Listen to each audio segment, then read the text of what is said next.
Bill Tilford joins us today to discuss disputed elections in Indiana. We'll also talk about shortwave radio, Voice of America, and more today on The Undercurrent.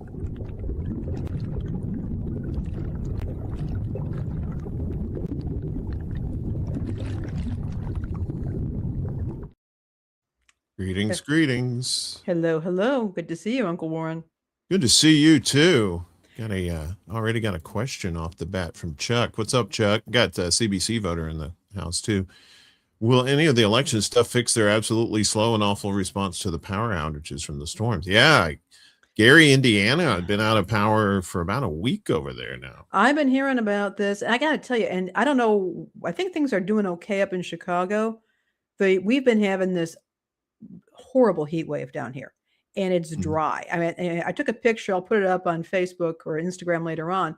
But last night I was walking around late at night, 11 o'clock at night, and I'm soaking wet, but had to get my steps in. I'm looking up at the trees and they're brown.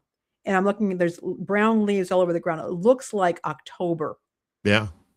It's crazy. You got that heat dome. And there's another one. Yeah, it's bad. Yeah, those heat domes are terrible. They just trap that heat in like that. And I remember when I lived down south, those things were just awful. And we didn't have air conditioning either. I had a box fan, and I would just lay there and let the box fan blow on me till I finally got cool, and then I could put like a sheet on or something like that. But you know, if we would have had air conditioning back then, that bill would have been. I tell you, it's crazy. I mean, mine jumped $75 from June to July. I don't even want to think what it's going to be. What it's going to be. My next bill is going to be. And I actually prefer a box fan. I would prefer to have the windows open and have box fans because they're just a lot more pleasant. I like the fresh air, but at some point you have to make a decision. I tell you, I converted from a box fan to one of these small round fans you ever heard of the Vornado, that they basically concentrates like this tube of cool air on you. And it's like really nice. I had those in New York, and I didn't have air conditioning in that apartment either. And it just totally directs cool air on you. They had the Target has the Honeywell, the off-brand of those things, but those things is about as much as you pay for a box fan. And it just really, I kind of mostly use it to circulate air in the room here, and it does a fantastic job. I used to love those box fans, but it just seems like even if you put it on high, it kind of spreads it out right like that, whereas it's more, but these little small round ones, they just I'll have to check those out. I know I get a little chilly with those things sometimes too. It's well, nice. As you said, they're fantastic. They are fantastic. Indeed, yes. So I'm looking at one right now. Hey, baby. No. But yeah, so the first one I ever got one of those, I'm like, this ain't gonna do that. And I was like, holy crap. This is like a tornado. But it's really good. So hopefully everybody else around the country and around the world is staying cool. We'll talk about European temperatures later in the show. But speaking of weather, let's get to the riptide. And Hawaii over the weekend got pummeled by a tropical storm. Well, it was a hurricane, I think. Now by the time it got to Hawaii, it was a tropical storm. So now today Honolulu resumes normal operations after tropical storm Lala. So this is like the rainfall that they got. So green is like up to 2 inches, and then white is around 30 inches. Look at the big island here. Yeah, they got pummeled. The city and county of Honolulu will resume normal government operations. This follows Monday's closure of non-essential offices and services in the aftermath of Tropical Storm Lala. Mayor Rick Blangiardi decided to reopen city offices and resume services on Tuesday as conditions across Oahu continue to improve, and significant progress is being made on recovery and restoration efforts. And just a small thing here. The only reason I know any of the pronunciations of the Hawaiian Islands is my years of watching Hawaii 5-0 reruns. So I know how to say the Big Island. That's easy. Our first responders, emergency personnel, city crews, utility workers, and so many others have done an extraordinary job responding to the storm and beginning the recovery. So let's get to, I guess, down here, some of the images here. This is, I mean, the trees were uprooted. It was a hurricane when it hit. Although I don't really know how to say that one. Kau? Is that how you say it? I don't know. I didn't really watch Hawaii 5. I mean, we saw it sometimes at my grandparents' house, but how dare you? Yeah. You terrible person. So yeah, so they have oh, you can go away now. So yeah, they sustained a lot of rain. I think one person was killed throughout the incident, throughout the whole thing. But other than that, just a lot of rain and whatnot. And it just seems like it's not just the ring of fire around the Pacific with the earthquakes, although we'll get to the one in Indonesia here in just a moment. But a lot of this weather is just getting crazier and crazier, not just here in the United States, but seems like around the world. It really is, and it's really concerning. Yesterday, for example, we had some relief on Monday. There was, it actually got cooler out, and it was okay. But then yesterday, right back to being blazing hot. And I walk a lot. I mean, I try to hit at least 10,000 steps a day, sometimes go up to 15, even 20,000 steps a day. But at some point, it's just not sensible to do that. And I took an Uber for a trip, a walk that would have taken with no problem. And I'm talking to the driver, and he said, "I've never seen anything like this down here." It's just, and I remember last year, yes, it was hot, but for example, we had some humidity. In fact, it got so humid at one point, I bought a dress from Amazon, hung it up, and all the wrinkles were out by the next day. But that's not happening this year. It's just dry. It's relentless dry heat. And I'm hearing stuff about reservoirs and other places going dry. It's happening. Yeah. So here it is. And I have no idea what to expect this winter. Well, northern Arkansas, and I know northern Mississippi too, when I lived there too. Not so much the snowstorms, but they were frequent with the ice storms. Yeah. And when I lived there in the 90s, the ice storms were kind of like once every few years kind of thing. But now it seems like it's almost like a every year occurrence. So yeah, and again, we're going to talk about what's going on in Europe, but it seems to be happening everywhere. Yeah. I mean, people say, oh, some people will deny there's climate change because they don't want to admit that maybe humans are accelerating it. But I think it's a combination of both. It's like you have natural Earth changes, but you also have human interdiction that kind of accelerates some of the heating process when you're pumping more. You've been pumping CO2 into the atmosphere for well over 100 years. It's going to make a difference. And people can deny that as much as they want, but that's just science. That's how that works. So, yeah, and the South getting it like that is yeah. I remember a few times it getting pretty hot down there, but then once the humidity kicked up, it was just that's why I could never live in a jungle. Too many Yeah. snakes and bugs for one thing. And that humidity, I would just be like, why even take a shower? You're just, you're soaked every day from it. Again, like last night I left the house at about 9:30 just because I had to get my exercise. And I came back after about 11 o'clock or so, a little bit after that. And I was just, I wasn't running. I was just walking all over the place. Yeah. And I come back and I am soaking wet.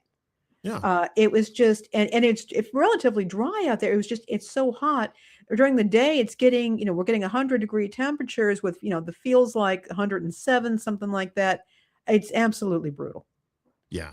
This is the old adage, like, why even bother taking a shower? Because as soon Yeah. as you get out of the shower, you're just going to be soaked again. So, Mm. well, we were talking about earthquakes too just a second ago. Let's Indonesia dealing with a quake there. So a doctor in the earthquake struck Indonesia area pleads for support as the number of injured and displaced rises. So as the scale of Saturday's deadly earthquake in eastern Indonesia emerged, a post on social media went viral. I am physically unable to handle this many patients alone, wrote Dr. Melinda Bella, a young doctor in East Manggarai, a Regency island of Flores. Please help, she said, ending her message with emojis of tears and prayer hands. For 36 hours after the earthquake struck, Dr. Melinda was the only doctor working in the village of Dampek, one of the areas hit hardest by the disaster.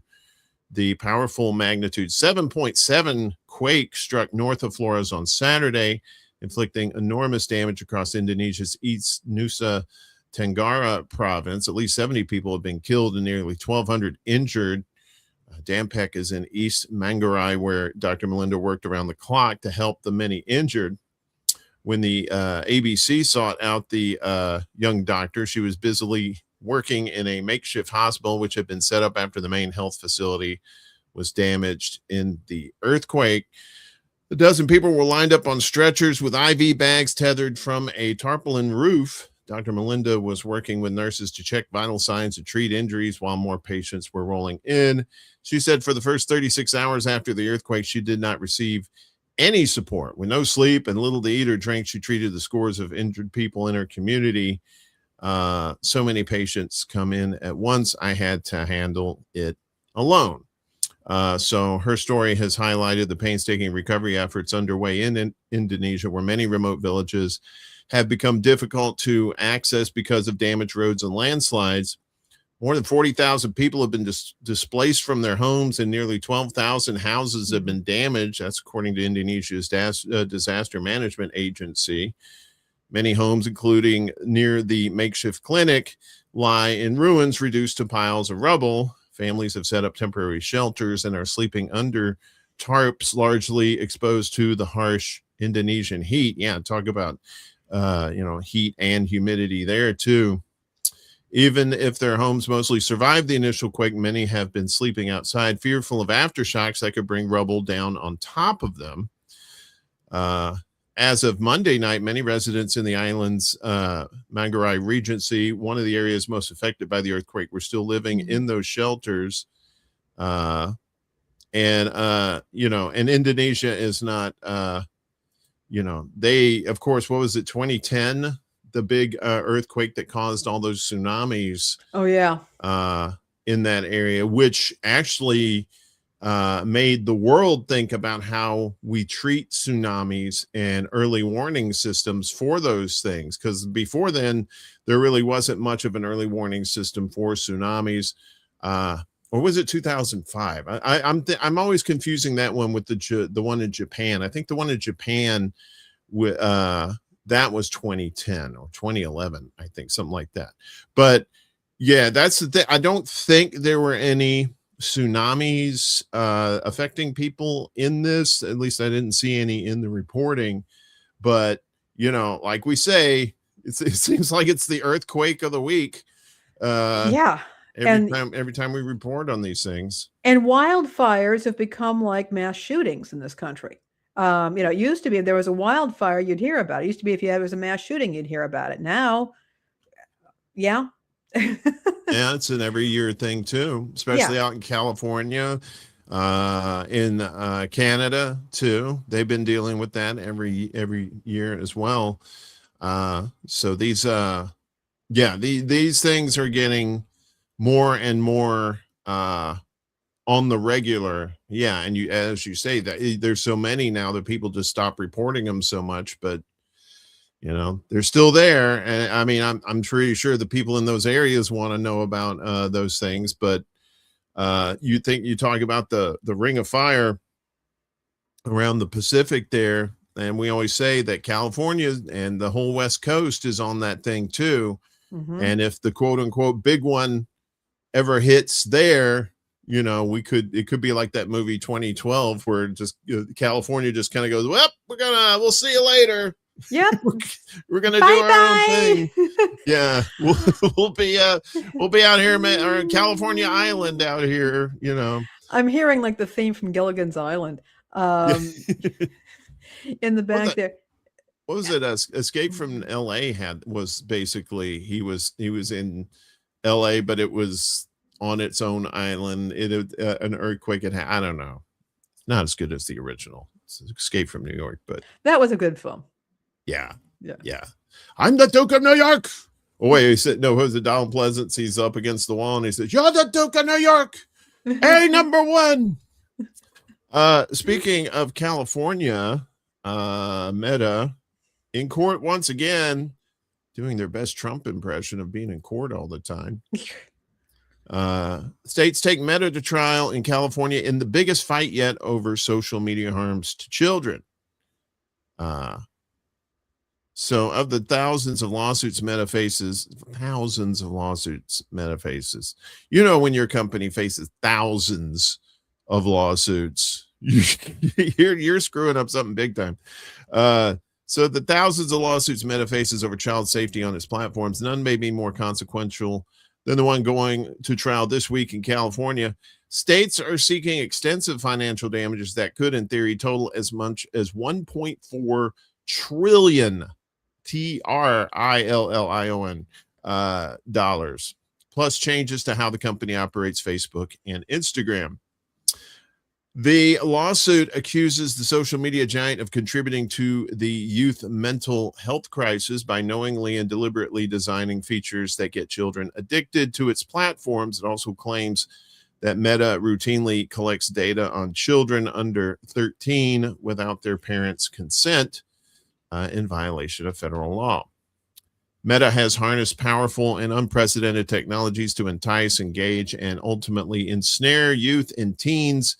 Its motive is profit, and in seeking to maximize its financial gains. The lawsuit says dozens of states filed the lawsuit 3 years ago. The trial set to begin yesterday in federal court in Oakland, California, features 4 of the states as plaintiffs: California, Colorado, Kentucky, and New Jersey. The other 25 states are expected to have trials later. Meta said it disputes the allegations, and the trial evidence will show its commitment to supporting young people. We've listened to parents, worked with experts and law enforcement, and conducted in-depth research to understand the issues that matter most, the company said in a statement. For Meta, which already lost 2 pivotal cases over harms to children and teens this year, the stakes are high. The company reported a rare profit decline last month, in part due to $2.4 billion in legal expenses. The $1.4 trillion figure, which Meta disclosed in a legal filing, is almost as high as the Menlo Park, California company's entire market capitalization. That is the value of all its outstanding shares on the stock market. Paying it would inevitably put Meta Platforms in bankruptcy and perhaps put the company under state ownership. The state attorneys general are going for the gusto, said Eric Goldman, a professor and co-director of the High-Tech Law Institute at Santa Clara University School of Law. They're trying to set the definitive precedent in this case, and they have asked for extraordinary damages, and they are going to seek extraordinary structural remedies if they succeed. So $1.4 trillion. Now not B. They ain't screwing around this time. That and for Meta become like basically, I guess, taken over by the state. Mm-hmm. That would be something. Yeah, that would be very unprecedented. And if that actually happens, watch out, other corporations too that might, especially when you're harming children like that. Yeah, it really is. I've been following this on NPR. I listen to NPR in the mornings, and it's an interesting case because they're basically trying to say that the entire format of these social media platforms is designed to hook somebody, get them in, and keep them scrolling. Doom scrolling, as they call it, or however you want to define it. And I think they have something of an uphill battle because people used to say that about television. That they were hooking kids on television. They got addicted to screens and that sort of thing.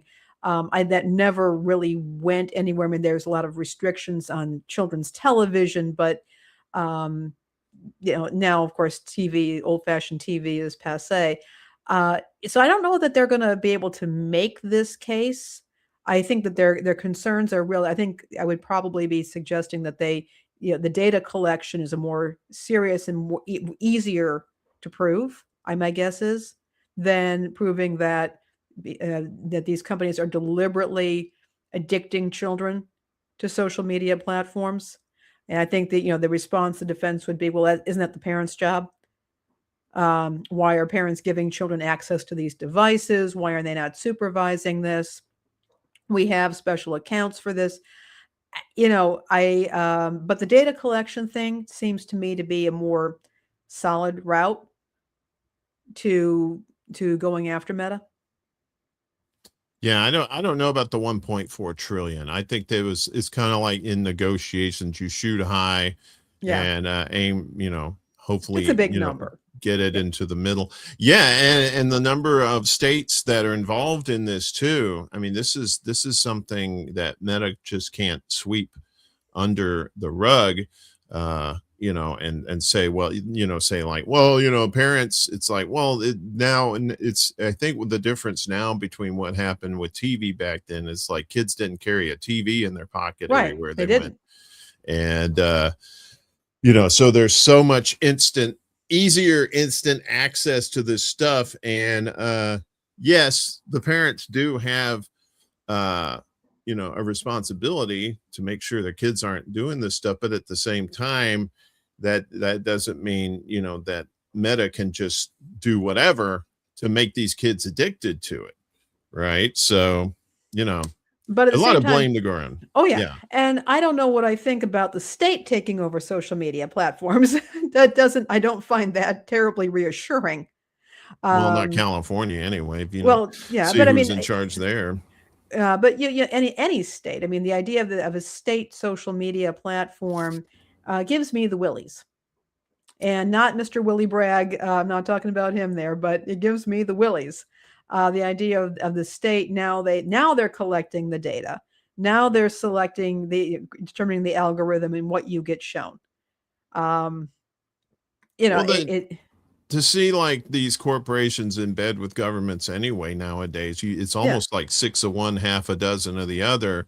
If the states take over, they're probably just going to be as bad as or worse than these private companies that are doing this too.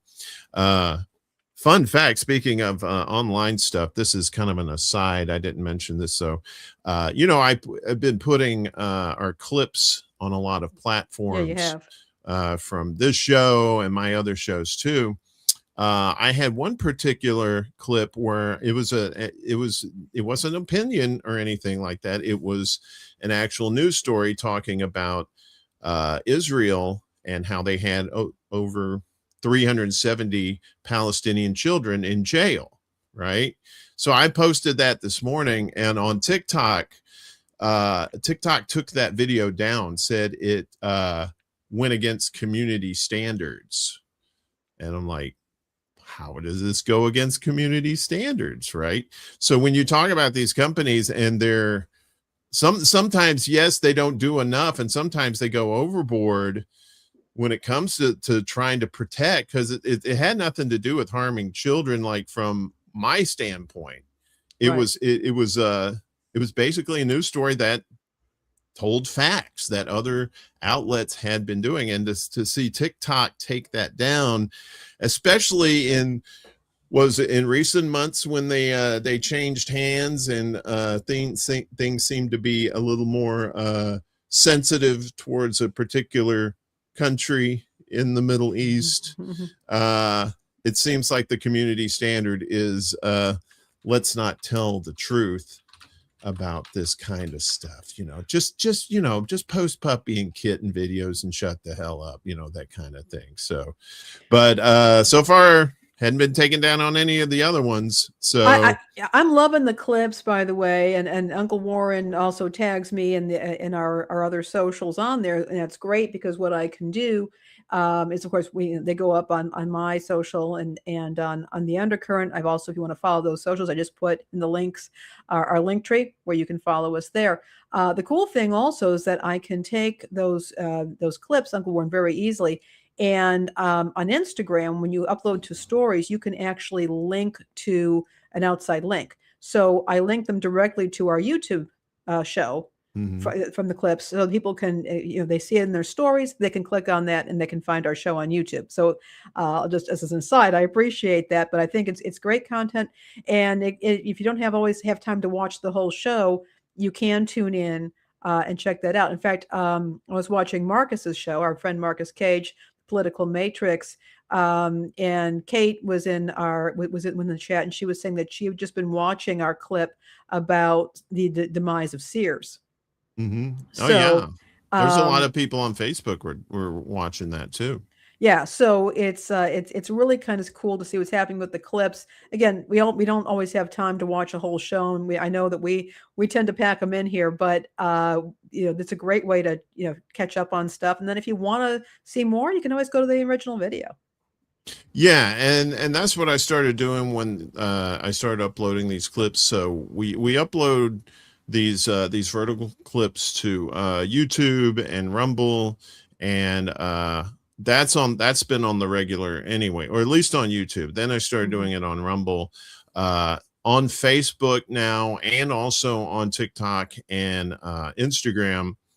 I'll also put in like the link to the particular show, and then there's also a link on there if you want to actually subscribe to the YouTube channel. I always point them back to the YouTube channel for subscribing. And if you're new and you're watching this, subscribe. Don't be one of those people that doesn't do that and gets left out of all the fun. So yeah, but I just found that to be because that wasn't the first one that they've taken down. They took down another one of mine.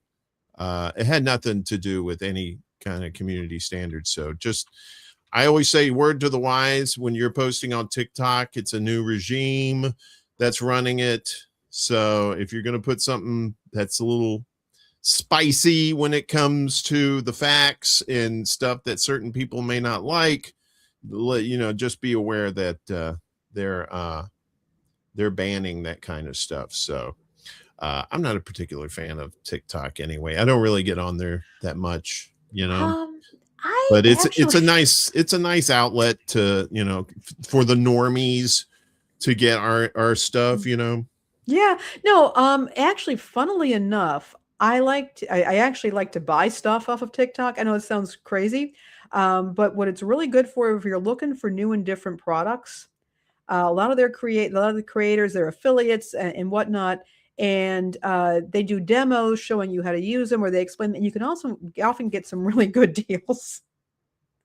So I've got a few things that actually have brands that I've absolutely fallen in love with TikTok. So I guess I use I don't watch television, but if I want to look for, become a good consumer, I go on TikTok to find new stuff. Oh, there you go. Let's get back to the fun stuff here. They're trumping this wall. He's been the border wall. He's been doing this since his first administration. And now he's run into some real problems here in Texas, I believe. So Trump's administration briefly pauses contentious border project in Texas's Big Bend National Park. Not Big Ben like the clock in England. That's Big Ben. This is Big Bend. The Trump administration said Monday it's temporarily pausing construction of a contentious border construction project in Texas's Big Bend National Park, while the head of the agency tasked with building the wall visits to do an on-the-ground evaluation. The project through the national park in southern Texas has faced fierce bipartisan opposition by critics who say it's marring the area's pristine environment. They argue the region's rugged and remote terrain already serves as a deterrent to migrants and smugglers. Border crossings in the area have historically been lower than other regions and have dropped even further over the past 2 years. CBP is pausing all construction activity in Big Bend National Park while I visit and conduct a personal on-the-ground evaluation, according to Rodney Scott, who heads Customs and Border Protection. He said that on the tweeters. Scott said over the next couple of days he was going to listen to local leadership, community members, and stakeholders to address what he said were real national security threats while protecting the park. Customs and Border Protection did not respond to questions about how long the construction was paused or give any details on whom Scott would be meeting with in Texas. While it isn't clear whether the brief suspension portended a more permanent halt to the construction in the area, it reflected the intensity of the bipartisan opposition and was a rare concession from the administration on a signature promise of the president that it had raced to complete. Congress gave the Trump administration $46 billion last summer to build a wall from the Pacific Ocean to the Gulf of Mexico, and the administration has been charging ahead and waiving numerous regulations in an effort to swiftly build the wall. Yes, when you bypass those regulations, what could possibly go wrong? He's been fixated on that wall. Yeah. Yeah. Well, I mean, the wall, immigration, it just seems like the ballroom, the reflecting pond. Well, I mean, sticking with immigration, it just seems like he's kind of obsessed with it, and it's just, whenever somebody's obsessed with a particular subject like that normally doesn't warrant that kind of attention, you have to wonder if there's maybe something else is going on at the same time. Maybe there's other parties that want this to happen more so than the public, right? So and to say, and where Big Bend is, I'd read this before. It's pretty rugged. You don't need a wall there. Nobody's going to be climbing over those mountains and craziness to get into America when they could just go east and or west where it's a little flatter. It just seems like more punishment, destroying. It's just not this one. It's all these other national parks that they want to drill for oil in, and it just seems like this is if you're familiar with the Dune series, you had Baron Harkonnen, and this planet was just black and industrialized to the point where it's just there were no natural resources. They were just manufacturing everything, and it seems like that's what they want to turn this planet into. Yeah, I do. I mean, I misunderstood you before. I apologize for that. But yes, the obsession with immigration, border walls, building border walls in areas where it makes no sense to do that. It does. I do wonder who is hissing in his ear. I also wonder if this is just something that he's fixated on. Sometimes people get fixated on an issue and they won't let it go. Yeah. And go ahead. This is just part of his psyche, that he just, for some reason, and I have no idea why, he has no problem marrying immigrants. So it's just, I don't know. It's a very interesting thing, and maybe in future generations, psychologists will, probe that a little bit. Maybe, and maybe there may be something to the whole national park things too. I mean, there may be, yeah, he wants to build a wall through there, but maybe there are natural resources in there too that they'll say, while we're building this wall here, oh, look at all this stuff we can dig up and use, that sort of thing. So I mean, it's always a follow the money kind of situation. In this case, it's like follow the greed, right? Maybe more attention should be paid to that area to see what else lies beneath, the earth there that might be valuable resources too, and just using the wall as a guise to say, yeah, we definitely need a wall through this impenetrable forest through here and mountainous area. It would be like, saying, let's put a wall in front of Mount Everest, the Himalayas, because those mountains, they're just some of those crazy kids will manage to climb over those mountains. You know how that goes. It could also just be that he likes to destroy things. Yeah, that could be. I think, wasn't he talking about putting himself on Mount Rushmore, which was already a defacement of a sacred native site, but and then putting his name on the Kennedy Center. And that's coming back. His name's going back up there. Did you hear about that? I heard about that. It's like, yeah. Why? It's ego. I mean, I know. Yeah. His name was taken down. That pissed him off. So I think he went to court over it, and they decided that they're going to put it back up. And I'm like, okay. And the Kennedy Center is now a shell of its former self. I mean, they've had people walk away. People don't want to be there. I guess one of the things, I didn't know this, but the Kennedy Center had a policy of having programming, in fact, free programming, 365 days a year. There was always a free program. And because they want it to be open to the public, and they want people to be able to access the arts. And I'm sure it was top-notch stuff that they were doing, the productions that they were doing there. And just hearing about what's happened to the Kennedy Center, I've learned more about the Kennedy Center in the past few months than I ever knew before. But it's really very sad for the people in that area. It's not just everybody getting nationally, people getting mad at Trump. There are people in the area who had access to arts programming who may not have it anymore. Well, we can't have arts apparently, unless it makes money for somebody. So, I think that's probably what it may be, part of that conversation too. A lot of institutions have really deteriorated in recent years too because of that stuff. So, now it is time. We have Bill down here. Apparently he's sitting in a hole after he broke into somebody's house. He keeps breaking into that same house. Let's bring in Bill Tilford here for the catch of the day. Hello, Bill. How are you, sir? Greetings from an undisclosed location. No, it's disclosed. You keep breaking into the same house. Those people are going to catch you eventually.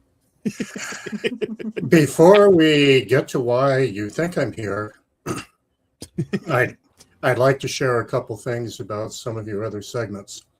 Sure. Beginning with the weather climate.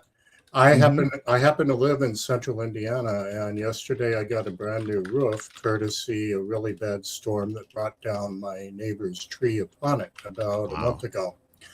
And in Eaton, we are having flooding that is at record levels last reported in 1913. Wow. Yeah. And in fact, may very well break those. So we're affected as well, just a little differently. And as regards Laney's comment a moment ago about the Kennedy Center, as a matter of fact, the Millennium Stage was not merely a 365 set of performances which locals could attend. That also streamed, and as Ron Popeil used to say, wait, there's more. This was a key venue when international acts came in from places, including Cuba, that while they were playing at the Millennium Stage was also live streamed for free. So it wasn't merely entertaining the locals. We could watch it from here, and I often did. So the loss goes far beyond what a lot of people associate with the Kennedy Center, which is a sort of elite top hat type of venue. If you were coming in as an international act, this is where you could reach the whole country basically for free, including a lot of live bodies, but also via their website. All right, that's a lot. It's an even deeper loss. Yeah. You know, you're in Indiana. Have you heard anything about what's going on up in Gary? I know they've been without power for over a week now. Have you heard any like updates up there? Or? I've been so deep in our own travails here. I confess I haven't had my eye on that, but I'm not shocked to hear that. Here, the power outages were relatively short, but my mother's landline was out for about 3 weeks. Oof. Yeah, there's still people with landlines out there too. And Yeah. you know, a lot of people with cell phones, especially younger people, don't understand that. Yeah, you know, landlines are still a thing. I know people that still have landlines too.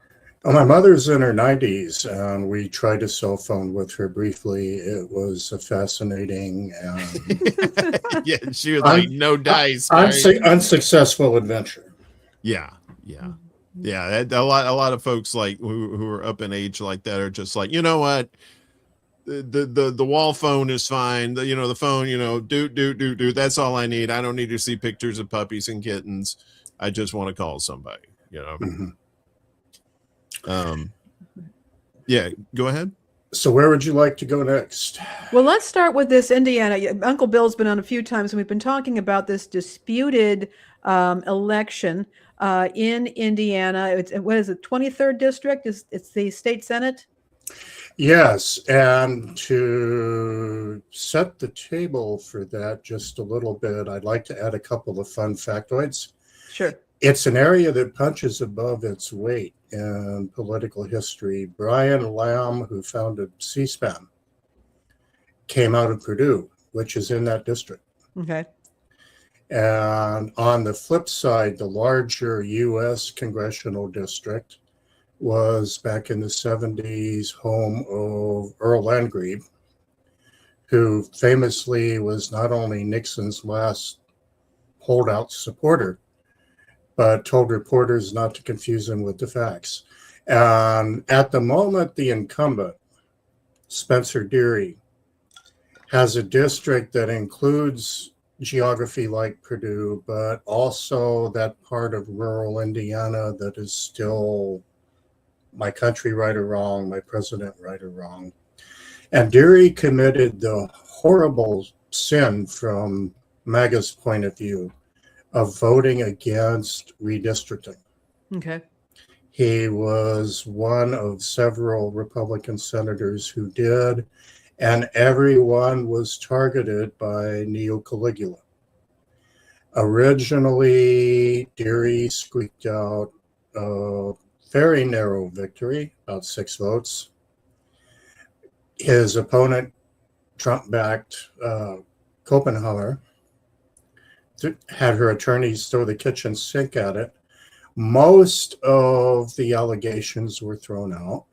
In relative fairness to her attorneys, outrageous allegations are nothing new in litigation, but they used the whole playbook, most of which got thrown out. Ultimately, though, very recently, the Recount Commission, which is a 3-person panel that is stacked with 2 Republicans, voted 2-1 to hand it over to Copenhagen on the basis of several votes were not signed and stamped by the clerks.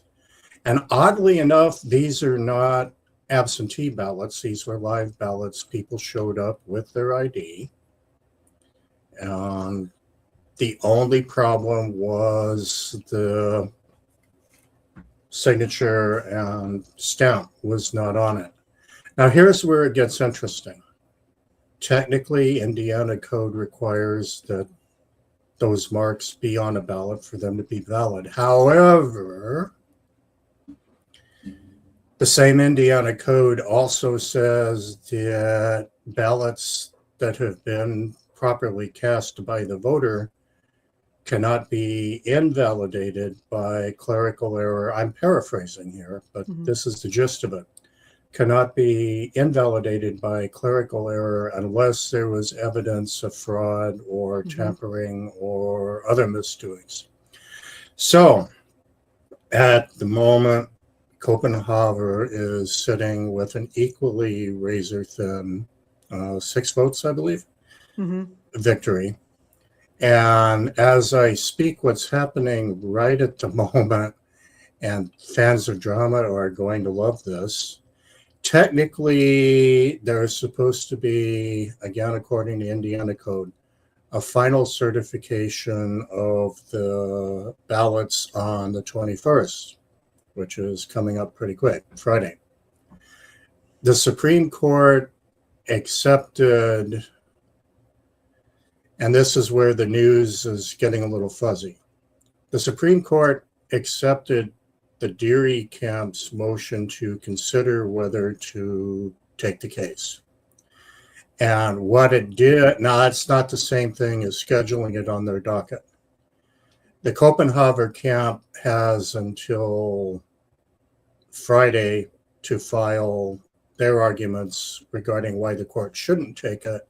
And the Deary camp has until Monday, which is past the technical deadline, to file their brief on why the Supreme Court should take it. So where we sit right now, the Supreme Court maybe or maybe not will take the case. The Supreme Court, like most of the rest of Indiana state government, currently swings red. So it may be a bit of a long shot, but the crux of the biscuit, as Frank Zappa would say, is that the Deary camp is arguing that the code clearly states that voter intent should be honored unless skullduggery was in play. And the Copenhagen camp is arguing rules as rules, but we like this set of rules better than that set of rules. You know, it was a while back you were on, we were updating us about this case, and you mentioned, I think it was Copenhagen, who wanted to actually bring voters in to give an accounting of their votes. That, fortunately, was one of the many demands they made that were thrown out along the way. Okay, because that was scaring us all. But here's where I have to add a caveat. At the time, that was thrown out, but since we're now down to the question of voter intent, I would not at all be shocked if their filings on Friday try to resurrect that issue. MAGA's infamous for that. Yeah. And they may try to argue that, well, okay, voter intent, but was voter intent that they legitimately wanted to vote Republican, or was voter intent that they wanted to mess with the system by crossing over? Now, I would hope that a sane, rational Supreme Court would throw that out. But again, we are in Indiana. Okay. And amazing things sometimes happen here. We also brought Secretary of Agriculture under Reagan, Earl Butz, who resigned after a joke about people of Polish American extractions and ducks, if you might recall. You know, we produced some pretty interesting characters. We also produced Kurt Vonnegut, who may explain a few things regarding why we are the way we are. But that issue is, I'm reluctant to write a death certificate. Rather, I would say it's terminal, and hopefully we'll die soon. But One can hope. That really, actually, when you told me about that, that really kind of scared the heck out of me. And I try not to, I don't scare that easily these days. But that really did make me nervous. Yeah, the other thing I wanted just to bring up, because we have some other things to talk about, but the reason why we've been following this case with you is that it's oftentimes these state elections, local elections, municipal elections, where we really do have the voter, the everyday voter, has a lot more power than we would in federal elections, and so when these elections, these lower level elections are being messed with, that means a further erosion of the voters' power, in my opinion. Yeah, Copenhagen, by the way, worked for our current Lieutenant Governor, Mika Beckwith, who is the closest thing we have to a certifiable whack job at the state level, and happens to be a minister of sorts to boot. So they tend to go together.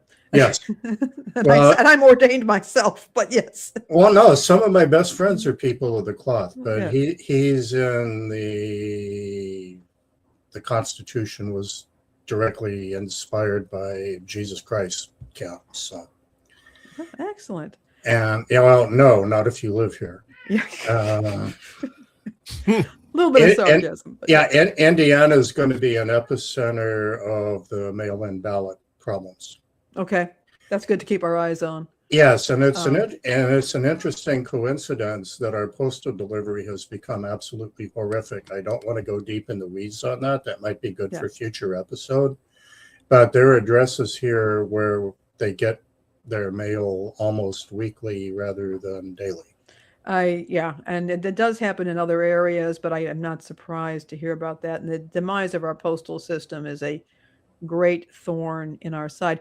Another thing that has undergone a demise is Voice of America. And just a little bit of backstory on that. Voice of America was a government radio, broadcast radio service. It broadcasted outside the U.S. We reported recently about some things going on with that. But I actually started reporting on that back over when I was at Hard Lens back in, I think, 2019, 2020.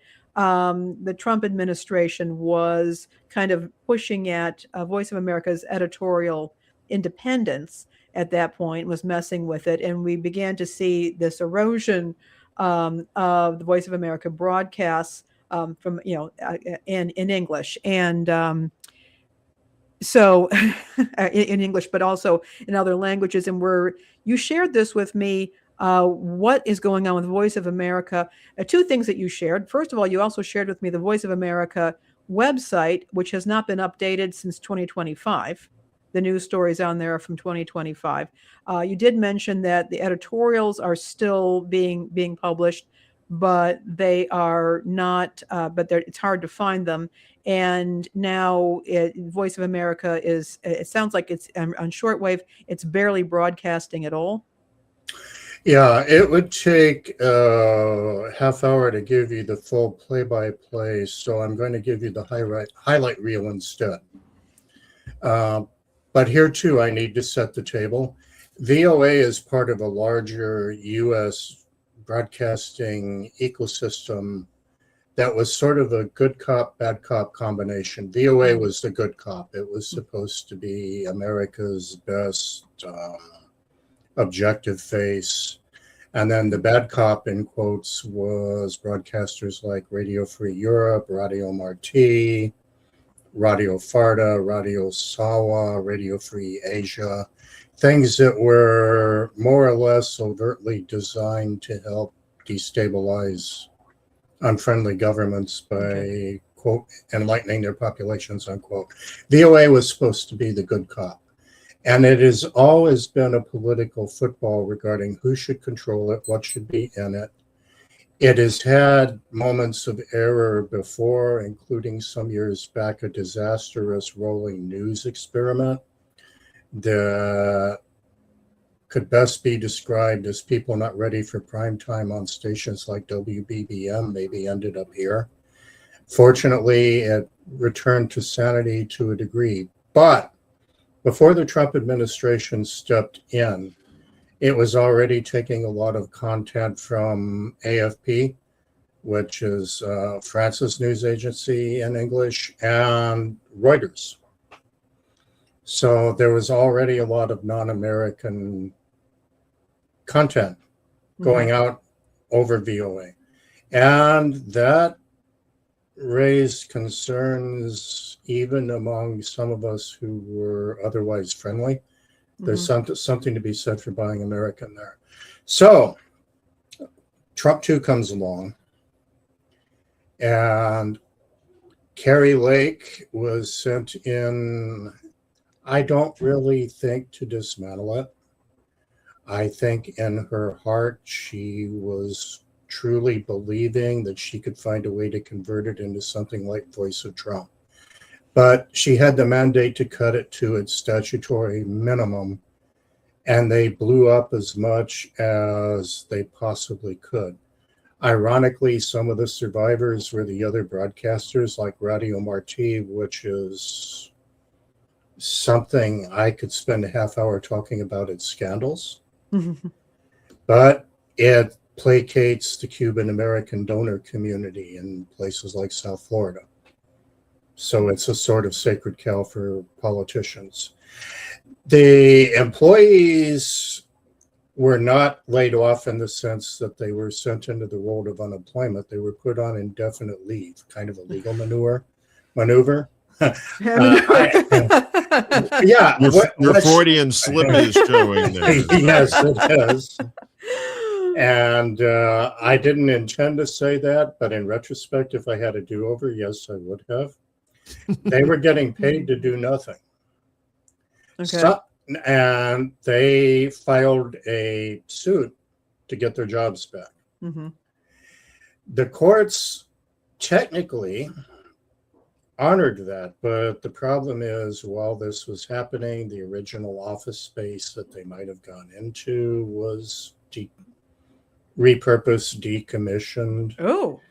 And there is legislation pending in the Congress to put the remnant of whatever survives directly under the State Department. And originally VOA was under the aegis of an ever-changing umbrella that was last known as USAGM. Okay. And Congress is working diligently to eliminate that and replace it with an information services agency that would be directly under state. You know, in the meantime, getting back to your original observation, no news is going out over VOA proper in English. Okay. There are still some rump broadcasts going out in Korean, Mandarin, and a few other East Asian languages, but it's a very limited schedule. The only place where you'll find English updating is a fairly frequent editorial on the website, but that's website only. It's not broadcast. I know I'm being talky here, but one important point. VOA Special English is how millions of people around the world learned English. Special English had a limited vocabulary, and it was broadcast rather more slowly than you and I would normally converse. But there was a reason for that. Yeah, they were learning English. Yes. We were teaching people English. Yes. Okay. You know, I didn't realize, I didn't know about that. So that was absolutely fascinating when you and I were talking about this earlier. But and that they're doing that was one of the purposes of VOA. The other thing that, you know, that gets me is I'm thinking about a couple of things. First of all, just the crumbling infrastructure. When you have a website that hasn't been updated since 2025, it's worse than having no website at all, as far as I'm concerned. It just, with no explanation, nothing. I just think it looks really bad for any organization to have a website that is that's obviously has a date on it that's way in the past. And it's almost, it's really, I would say, demoralizing, I would think, for VOA folks. Oh, absolutely. And I think the while part of my heart is with the former employees, reality is they haven't read enough Dilbert cartoons. If they somehow found a way to get back into the office, Right. there are a million different ways the administration can make it a dystopian hellhole that would make them regret the day that they re-entered the room. And I really don't think that has occurred. Well, it has occurred to some of them. There are a few articles out there about how many of them have decided to go. Some of them are baristas now.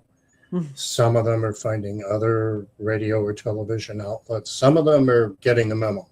Yeah. But some of them still have the belief that they can someday go back into the office, do their jobs, and maybe they need to talk to a few postal workers before. Yeah. The $64,000 question, and now I'll in today's money, $64 million question for me is Neo Caligula could have made this the voice of Trump. He had all the parts and places to do it, and he probably would have skated in the courts had he done that. So why didn't he?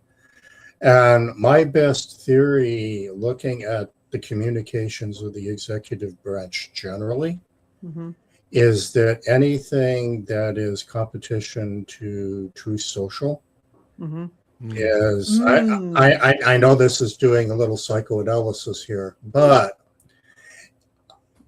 consider all the times that Truth Social has trumped, pun intended, his own cabinet members or the other.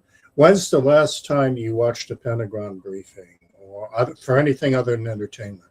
Yeah. Or a White House press briefing? You know going in that a tweet is going to come out that just wipes it all away.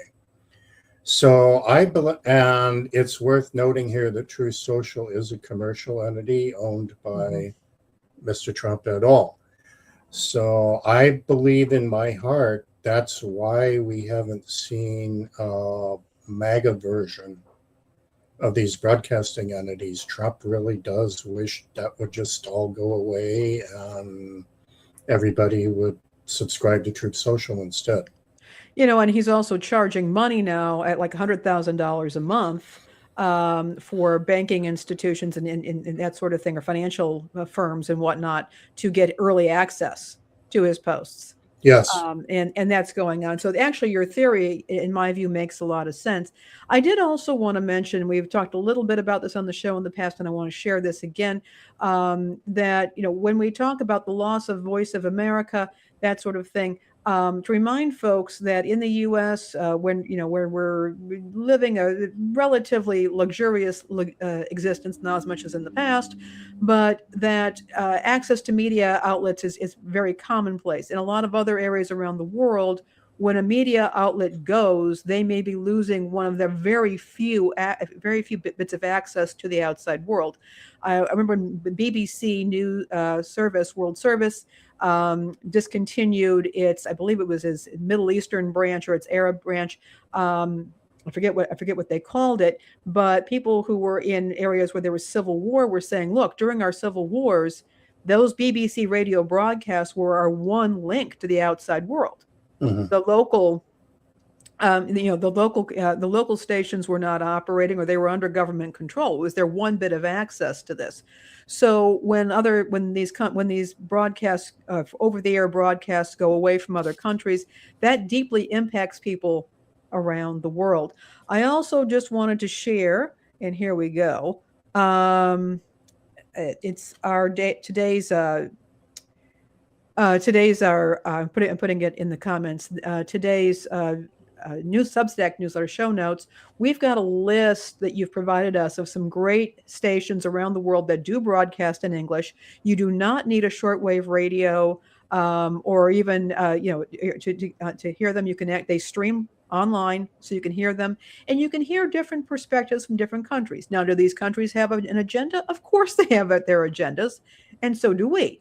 But it's a way to hear from other countries, around the world, get their perspectives. You can also hear music. There's oftentimes other cultural things that you can learn, you can hear and be exposed to as well. So if you're not subscribing to our Substack, please do so. The link is in the comments. It's also in our show descriptions.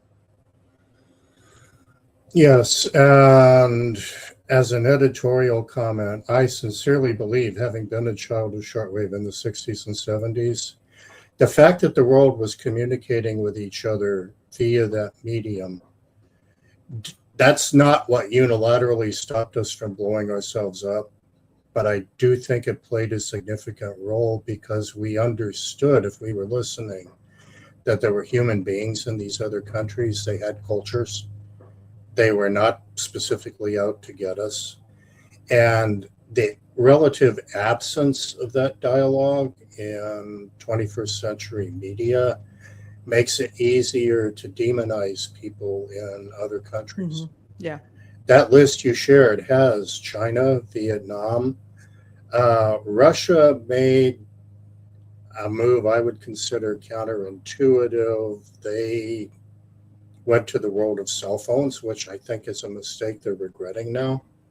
Mhm. But BBC is still out there online, not so much on terrestrial. But I can turn on my shortwave, the actual radio in the morning, and listen to CGTN from China.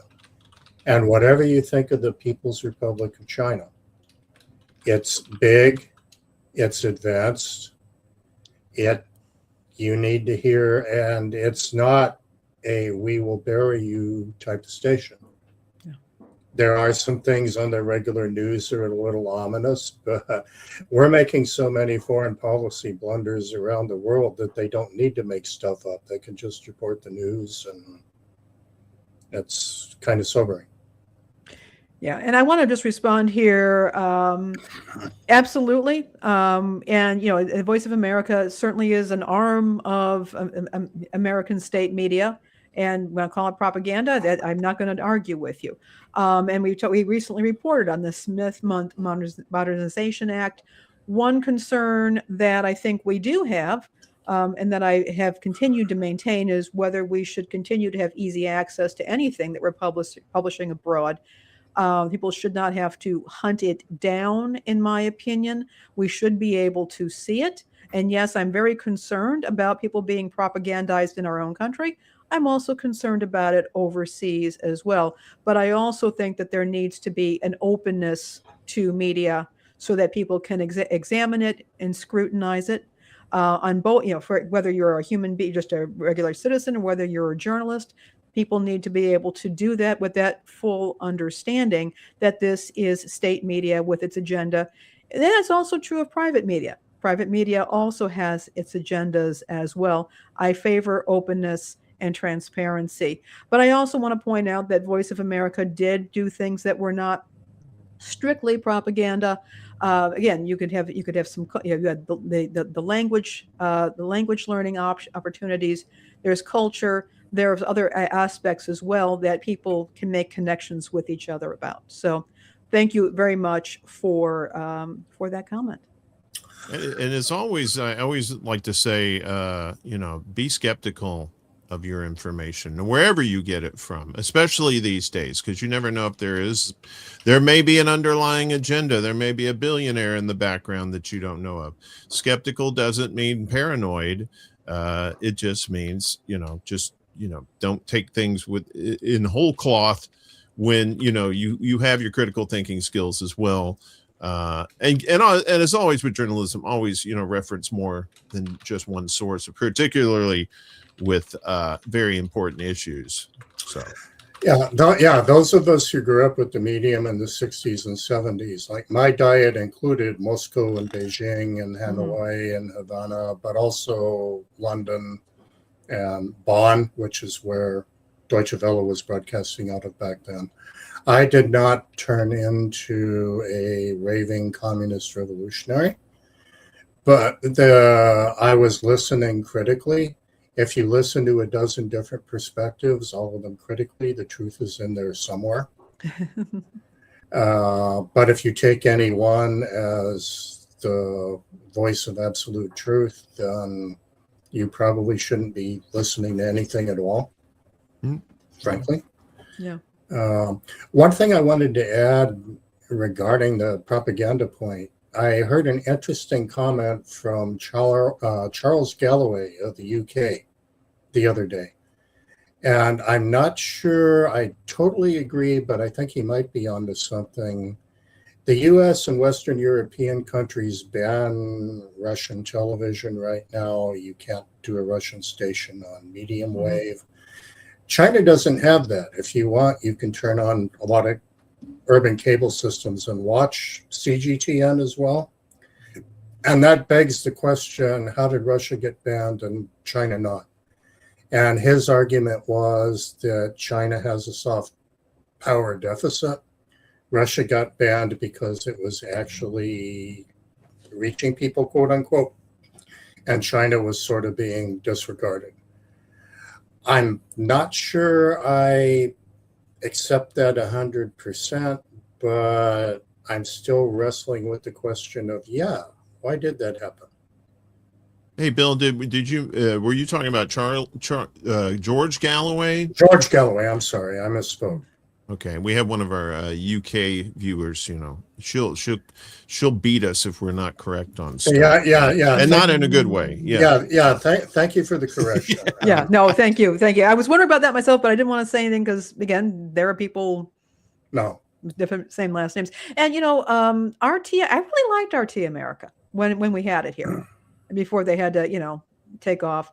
I thought that a lot of their stuff was fresh, was a lot more interesting than what I was seeing elsewhere. I didn't have any illusions about the perspectives there, but I did find it to be very interesting stuff. So it was good television.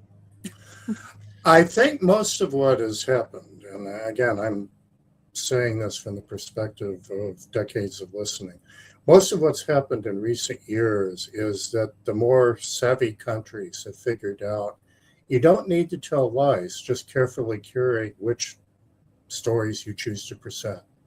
And that in itself is an editorial position. Telling part of the truth is every bit as good as making stuff up. A fact, unfortunately, which is lost on some politicians in the US right now, they don't need to be writing fiction as some of us have been. And I'm not speaking within the VOA, but rather within the political branch of our government that runs that. There's no need to write fiction, just carefully choose which parts of the truth you want to present. And our foreign competitors have figured that out.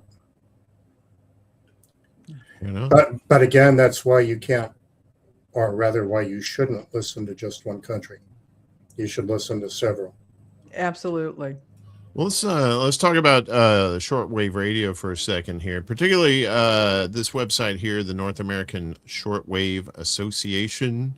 And you're a writer for this, is that correct?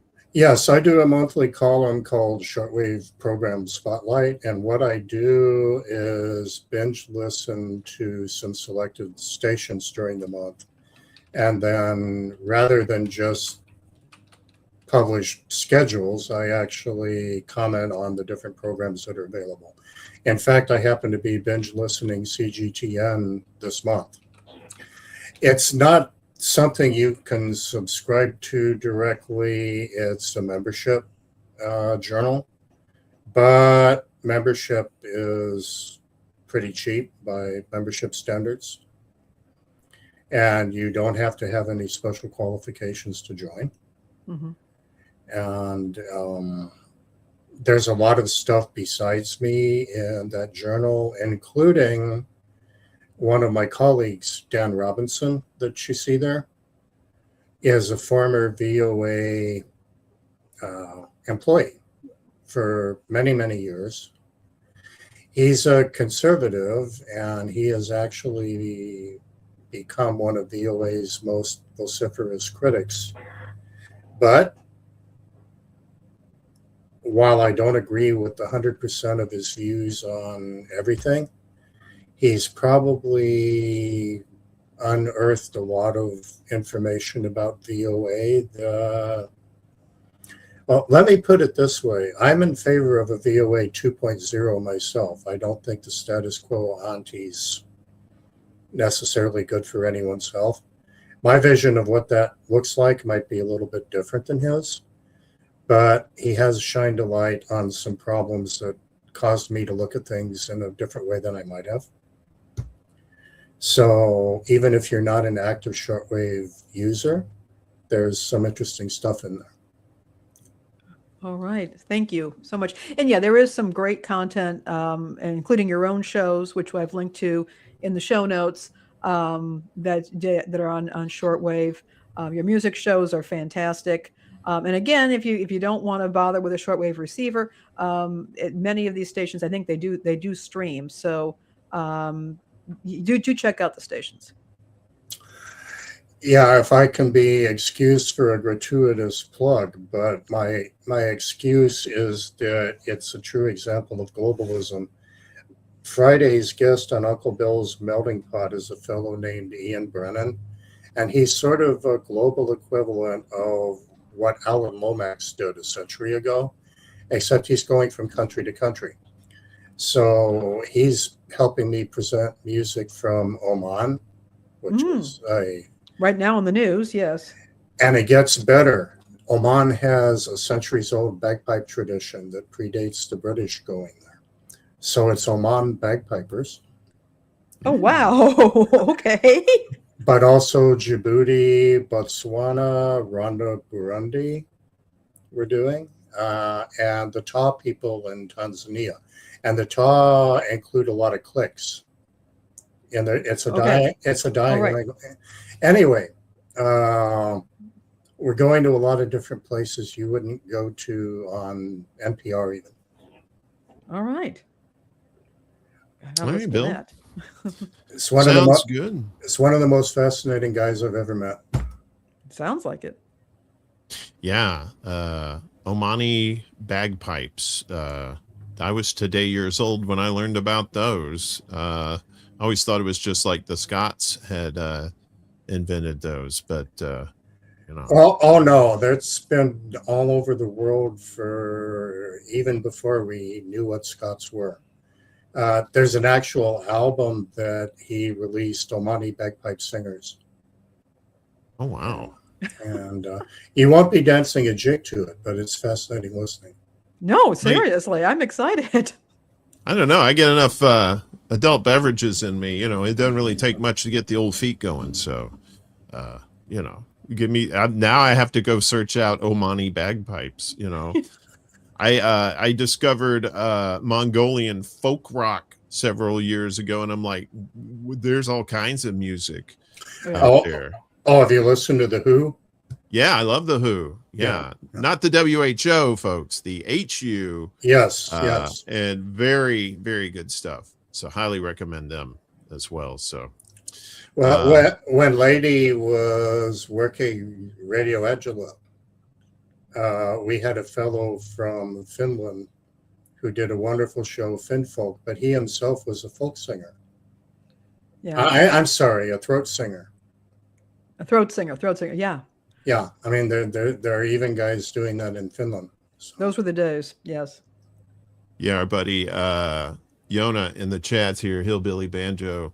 Yeah, Omani bagpipe sounds like something DJ Yoninah would mix with Weed's music. Yeah, if you could check out DJ Yoninah on Rumble, he has a great show on there, and he does a fantastic job of mixing music on there. He had the Fix. He had a Fix mix on there the other day, and I thought that was very interesting. So, actually, along that vein, there is an album that a long deceased fellow did that he might enjoy. It's Martin Bennett, but Martin with a Y, and the album is called Bothy Culture. Right on. And Bothy is Bothy. It mixes some bagpipe sounds with a lot of electronica, and trust me, whoever wrote that comment, they should go look for that. Yeah, Yoninah's always on the lookout for eclectic music like that for mixing purposes too. So we appreciate you, Bill. You're going to stay the rest of the show, right? You're hanging out there at somebody else's house. You got probably raiding their fridge, making sure they got goodies for you there. That's good. Yeah, I have to wait till the local authorities do their donut run. So I'll hang out with you for a little bit. Well, let's get to the prize keepers. Of course, it's news you can use, Yes. and unfortunately, this is news people need to know about. You've heard of the poopy salads and the salmonella peppers. Now we have glass in your fruit bars. Yay? Question mark.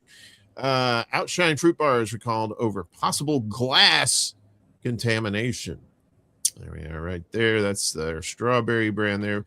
Made with real fruit and glass. Well, I'm sorry. No, it doesn't say glass. Sorry.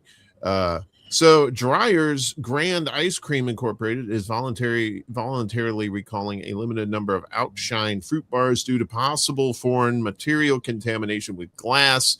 The Walnut Creek, California-based company announced the recall on Sunday, August 16th. The affected products include 5 flavors of Outshine 6-count, 2.5-ounce fruit bars: strawberry, watermelon, grape, tangerine, and black cherry. The recalled lots were distributed to retailers nationwide. I believe Whole Foods carries that as well, if I remember correctly.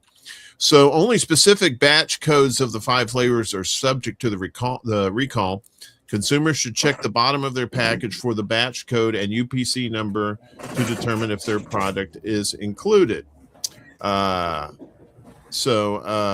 this link will be in in our Substack, so you can check these out for yourself. No illnesses or injuries have been reported in connection with the recall, according to Dreyer's. Consumers who have purchased any of the affected products are urged to dispose of them immediately or return them to the store where they were purchased for a full refund. Anyone who believes they may have been injured by the affected product should contact a healthcare provider right away. Consumers with questions or concerns can reach Dreyer's Grand Ice Cream Incorporated directly by email at dryers@casupport.com. They've said in a statement that food safety remains a top priority. So, yes. It's always a top priority. Grass, gas, or glass, nobody rides for free, right? I kind of tweaked that one a little bit there, but you're starting to see, like, this just seems to be the next in line of all these, like, something contaminated, or there's something with, things that aren't supposed to be in it. I mean, what's going on with our food supply now?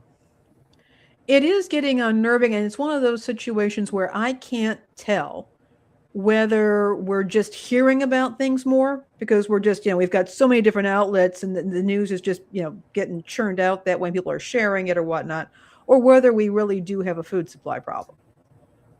I think it bears investigation, but it is concerning because it seems like every time I turn around, there's, we've got pukey peppers and poopy lettuce and, glass in our treats and all kinds of stuff. And again, I said, I'm not sure if it's just that things are just speeding up and people are trying to be helpful, obviously, in sharing the information, or whether there is an actual problem.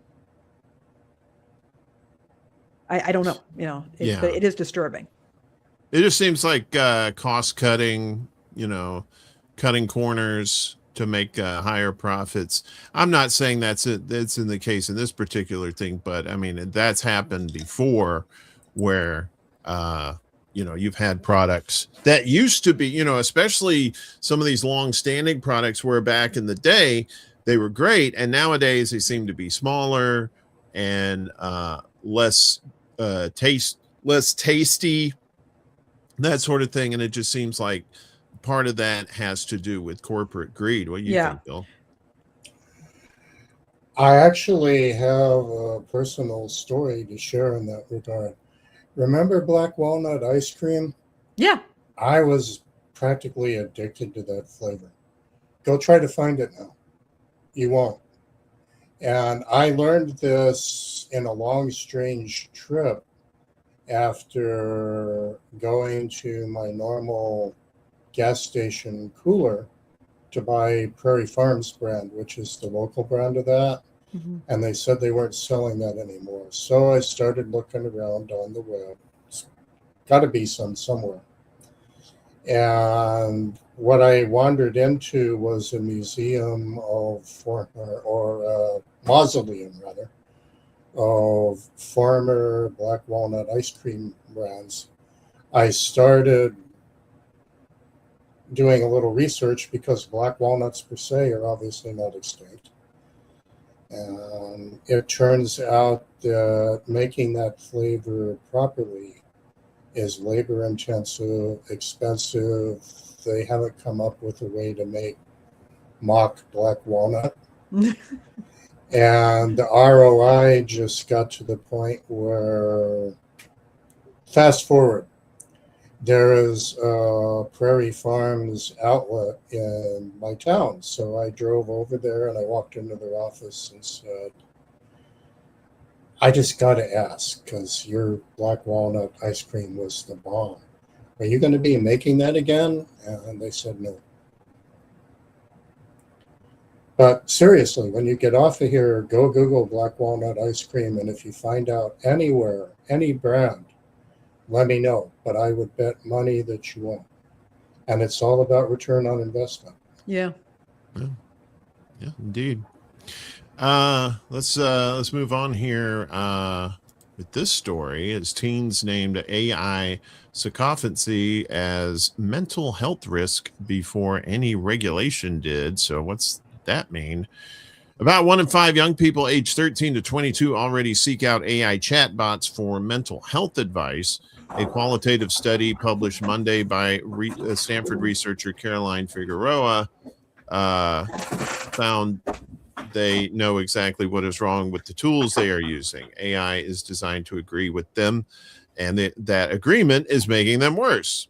The teens in Figueroa's study named sycophancy as a discrete risk, describing in their own words that an AI that functions as a yes ma'am chat that feeds into your own delusions rather than providing the critical challenge they actually need.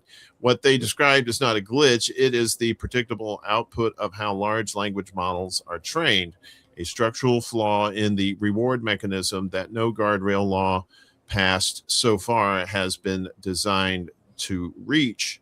Yeah, and you see that a lot in AI with the hallucinations and stuff like that too. Whereas recently I use AI sometimes for technical purposes, right? Like if I need to research what a program can do, oftentimes I'll get on there and say, hey, look, how does this work? And sometimes, and more often than not, it gives me the correct information. But there was a particular program I was trying to figure out the other day, and it took me on this wild goose chase. And finally, I said, "Do you even know how this program works?" And it said, "No. Well, it doesn't do what you want it to do," which wasted about an hour of my time. But with these kids, it's not just kids too, it's adults who use these things for a mental therapist as well, because it's easy, it's right there, and they may get the answers that they think they want, but they may not be getting the ones that they actually really need to have. And I find this to be very disturbing also when you couple the fact that getting actual mental health treatment from humans costs an arm and a leg, and a lot of people can't even afford regular medical help, much less mental health from human professionals. And I think one thing to keep in mind also, and the sycophancy is really important, because a good therapist, if you're able to get a good therapist, if you can afford the good therapist, and that's a whole other topic here, is that they're not supposed to be blowing smoke up your butt. They're now a good therapist is going to be supportive, and it's, you're going to build trust, but also needs to challenge you and confront you, and at some point say, hey, look at what you're doing here. Why are you behaving this way? Or you're thinking this way. Why are you thinking this way? Does this way of thinking make sense? Would you, if a friend came to you and said they were thinking this way, would you agree with them? There are a number of things that a good therapist is going to do to challenge the person so the person can change their thinking and change their behavior. And if you've got a sycophant who's always yesing you and not saying, what are you doing here? You're hurting yourself, you're beating yourself up, you're making things worse for yourself. And you're not going to get that kind of challenge from an AI bot. They're not put together to do that. And that can be very dangerous. It's a waste of time at one point, or reinforcing bad behaviors and patterns. But on the other end of that spectrum could end up being devastating, if not deadly, for the person who is consulting with that chatbot. It is very disturbing. And it's interesting that younger folks were seeing this early on, because I've seen an awful lot of adults who become very enmeshed with their bots, and I've there's been some bad consequences, and I know of personally. Yeah, Jacqueline makes a good point here. Healthcare, including dental, mental, and sight, should be free for the under 18s, but it may not be just the cost that's the issue, but the shortage of qualified therapists too. Any thoughts, Bill? At the risk of sounding glib, I am reminded that Hannibal Lecter was a mental health professional. So yeah, charged good rates, I believe, too. So yeah.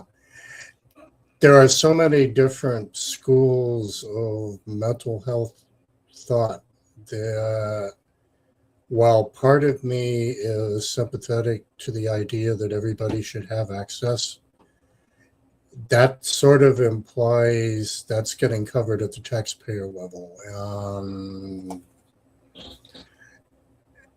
There are contradictions and paradoxes with doing that.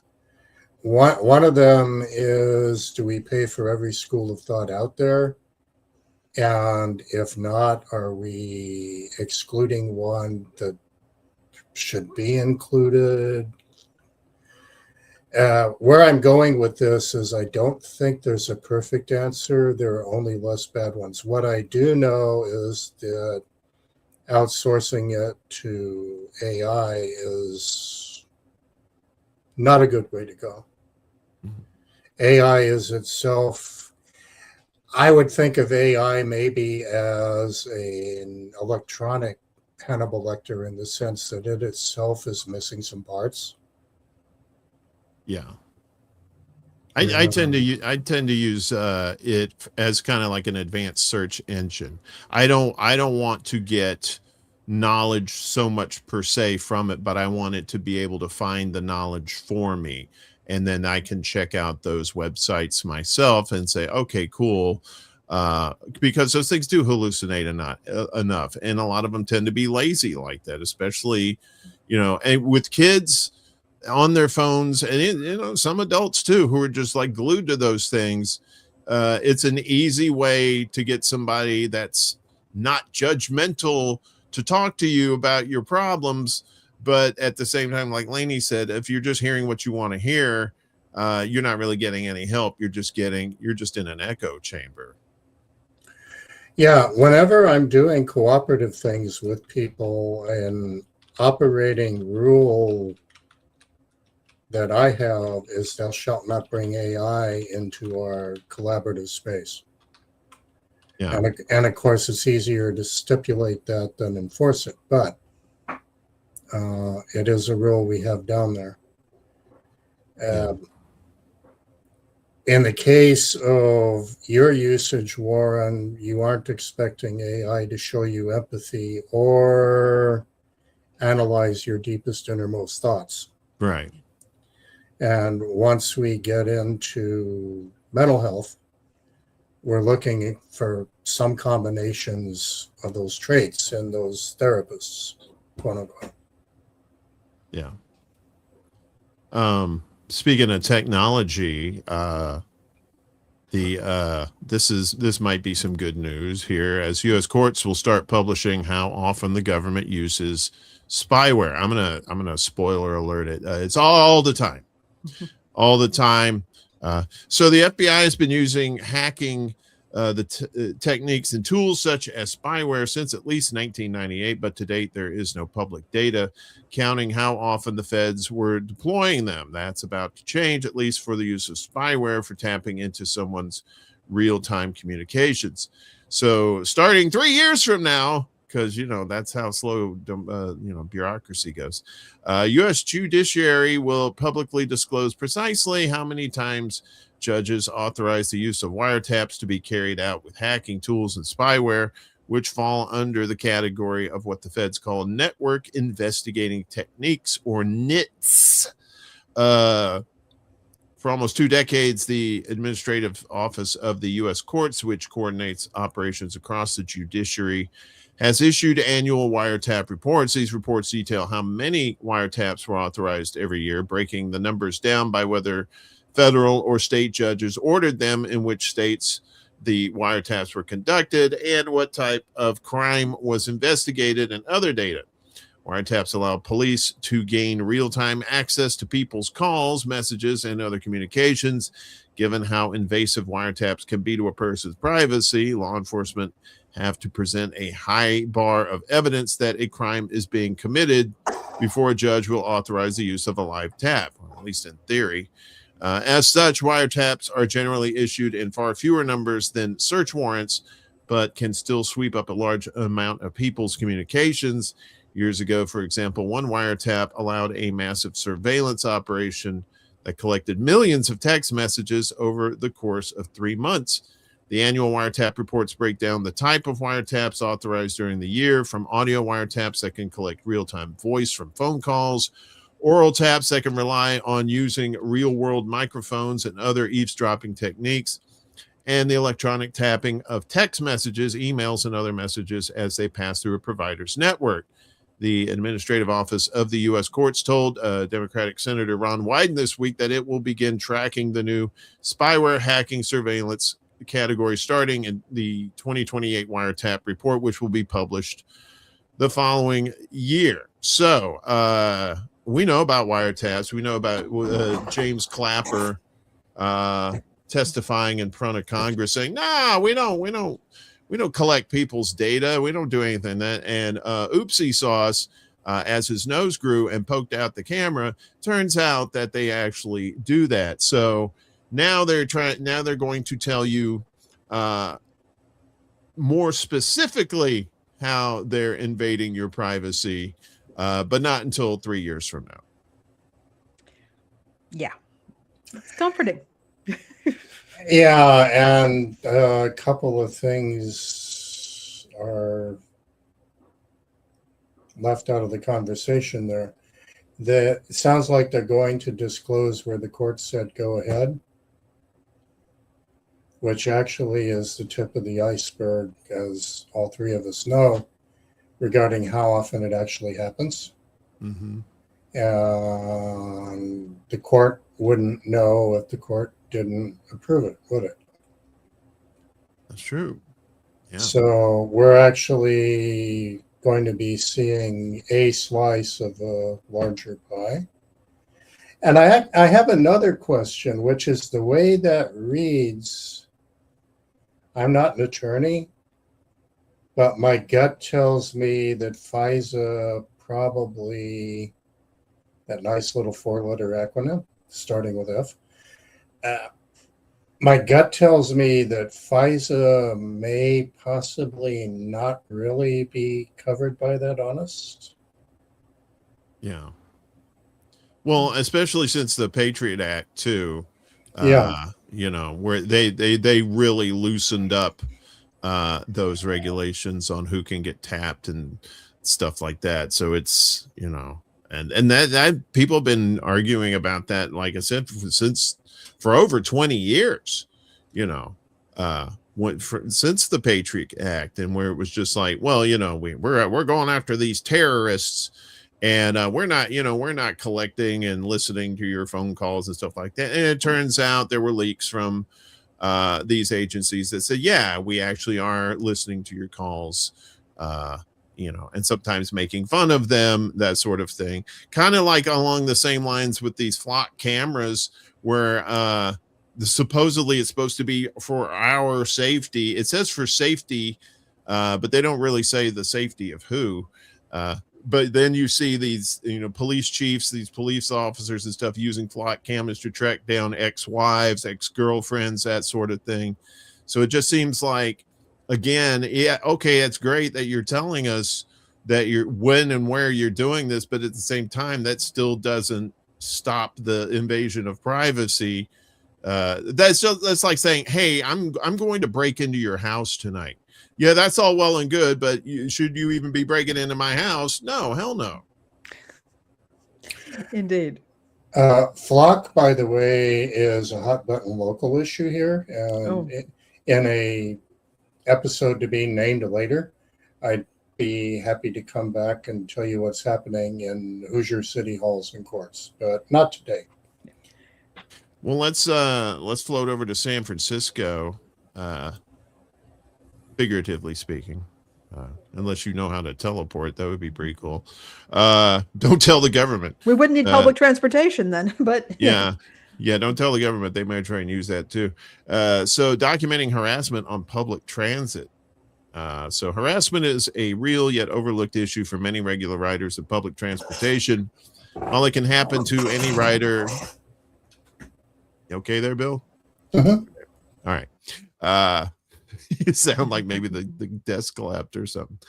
While it can happen to any rider, it disproportionately affects women, people of color, and LGBT plus individuals. Eyes on Board is a volunteer-led project aiming to highlight and combat these incidents. The project derives its name from Eyes on the Street, a fundamental concept coined by urbanist Jane Jacobs. It describes how natural surveillance from residents, pedestrians, and passerby breeds safety and deters crime. The project consists of an anonymous survey asking questions on the nature and details of the incident and a live map showcasing the locations of past reports. This project is significant for 4 crucial reasons. It's collecting crucial stats on the factors that contribute to harassment: time of day, location, route, and the specific type of harassment. The live map was included as a space to promote solidarity between targets of harassment. Due to the vulnerable nature of these experiences, it can often feel humiliating to talk about, which is rather isolating. Additionally, the way this issue is normalized and accepted as part of the female experience makes it feel almost silly to report incidents that are less severe in nature. Along with promoting solidarity, the map also aims to create a deeper understanding of the effects and scale of harassment for those who may not experience it frequently. For many city dwellers, harassment is a frequent problem. It's experienced on the street, on the train, and at work. It's experienced whether you are alone or surrounded, tying back to the concept of eyes on the street. By creating a deeper understanding of the severity of harassment, this project will hopefully inspire natural surveillance. It provides education and resources on how to handle witnessing harassment in a manner that keeps the person intervening, the victim, and the people nearby safe. It also details what constitutes harassment. This is important to know for women who brush off minor instances and for men who may not know that their behavior is damaging. This project can appear to be demonizing public transit. However, it aims to do the very opposite. It's not suggesting that public transit is inherently unsafe, because it isn't. In many instances, these incidents do not directly threaten the safety of victims. They are still uncomfortable, violating, and exhausting. They affect when and where we move around our mobility. And I know in New York, when I lived there, the big slogan was, if you see something, say something. Yeah. Now, this was in the wake of 9/11 that was talking about like bags, that were just left behind, that sort of thing. But, but the emphasis on people being harassed wasn't there, right? Mm-hmm. It was just more of like a practical safety thing, which tended to lend to somewhat paranoid behavior from people. They would just, there would be a paper bag or something that somebody left behind as trash, and they go, "Oh God, that," and just kind of blow it out of proportion. But to have something like this, where they're like, especially in areas where there's not cameras frequently, you're kind of leaving this up to the particular person that's reporting the incident, whether they interpret the situation as some sort of harassment, may have something to do with their own experiences, right? Like, maybe they are victims of harassment themselves. They recognize what it is and they're able to report it, whereas some people who don't experience it at all may not report it at all. I mean, what do you guys think about this program? I've been talking about, I think a few weeks ago, we were talking about free public transit and the problems with public transit and why we think it's so important, but that public transit also has to be an attractive form of transportation for people, not only affordable, but, consistent schedules, routes that make actual sense, but also you want to be safe. And the issue of harassment on public transit is huge for many people. It is often difficult to know how to respond.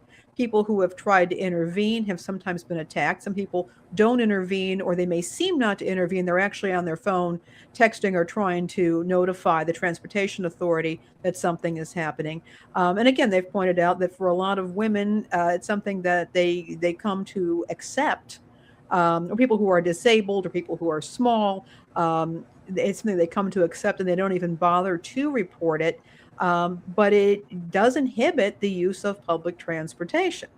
And it doesn't necessarily make people the kind of advocates for public transportation that they could be. So I included this. I thought it was a fascinating project. And I'd actually like to see it happening more. But there also has to be some, again, this is where the investment in public transit, investing in the public good, not treating it as a for-profit business proposition, but a way of investing in our shared culture, our community, our infrastructures, so that public transportation becomes very attractive to people. And one of those things is going to be finding ways to combat harassment. So I think this is a really good start for that. Because again, I know a lot of people, including myself, will make decisions about whether we use public transportation, where we sit in the vehicle, or whether it's a bus or a train, where and how we sit. I've learned always to sit in an outer seat. I never sit next to the window so that somebody can't block me in. And again, I've never driven a car. I've never had a driver's license. I've always relied on public transit. And I'd like to be able to do so. I think many people would like to do so. But it has to be a feasible option for people. Definitely. Okay. Well, let's move on then to the recurring tide. These are stories we've been covering, and these are updates to these stories. So our friends in Europe know about the heat wave that is pretty deadly there, as a matter of fact. And in 1 week during Europe's record heat wave, deaths increased by 16,000. So there's the chart right there. A week of stifling heat in Europe this June was unusually deadly, mortality data shows, producing a historic increase in deaths in a continent where major heat waves are becoming more common. Around 16,000 more people than usual died in Europe during the heat wave, according to an analysis by the European Mortality Monitoring Network. Most of the deaths were in northern countries, France, Belgium, and Germany, that are not accustomed to such high temperatures and struggled to respond. Now you could see all this in red and maroon here. That's all the hot temperatures that they suffered. In late June, temperatures topped 100 degrees across much of the continent. That would be 100 degrees Fahrenheit, including Spain and Italy. But it was only in Northwest Europe, where countries were less prepared for the heat, that death spiked so abruptly. Countries in Southern Europe have experienced extreme heat for centuries, and they have ways of coping with it that their northern neighbors do not. And the use of air conditioning remains low in much of Northern Europe, where it has become a political issue.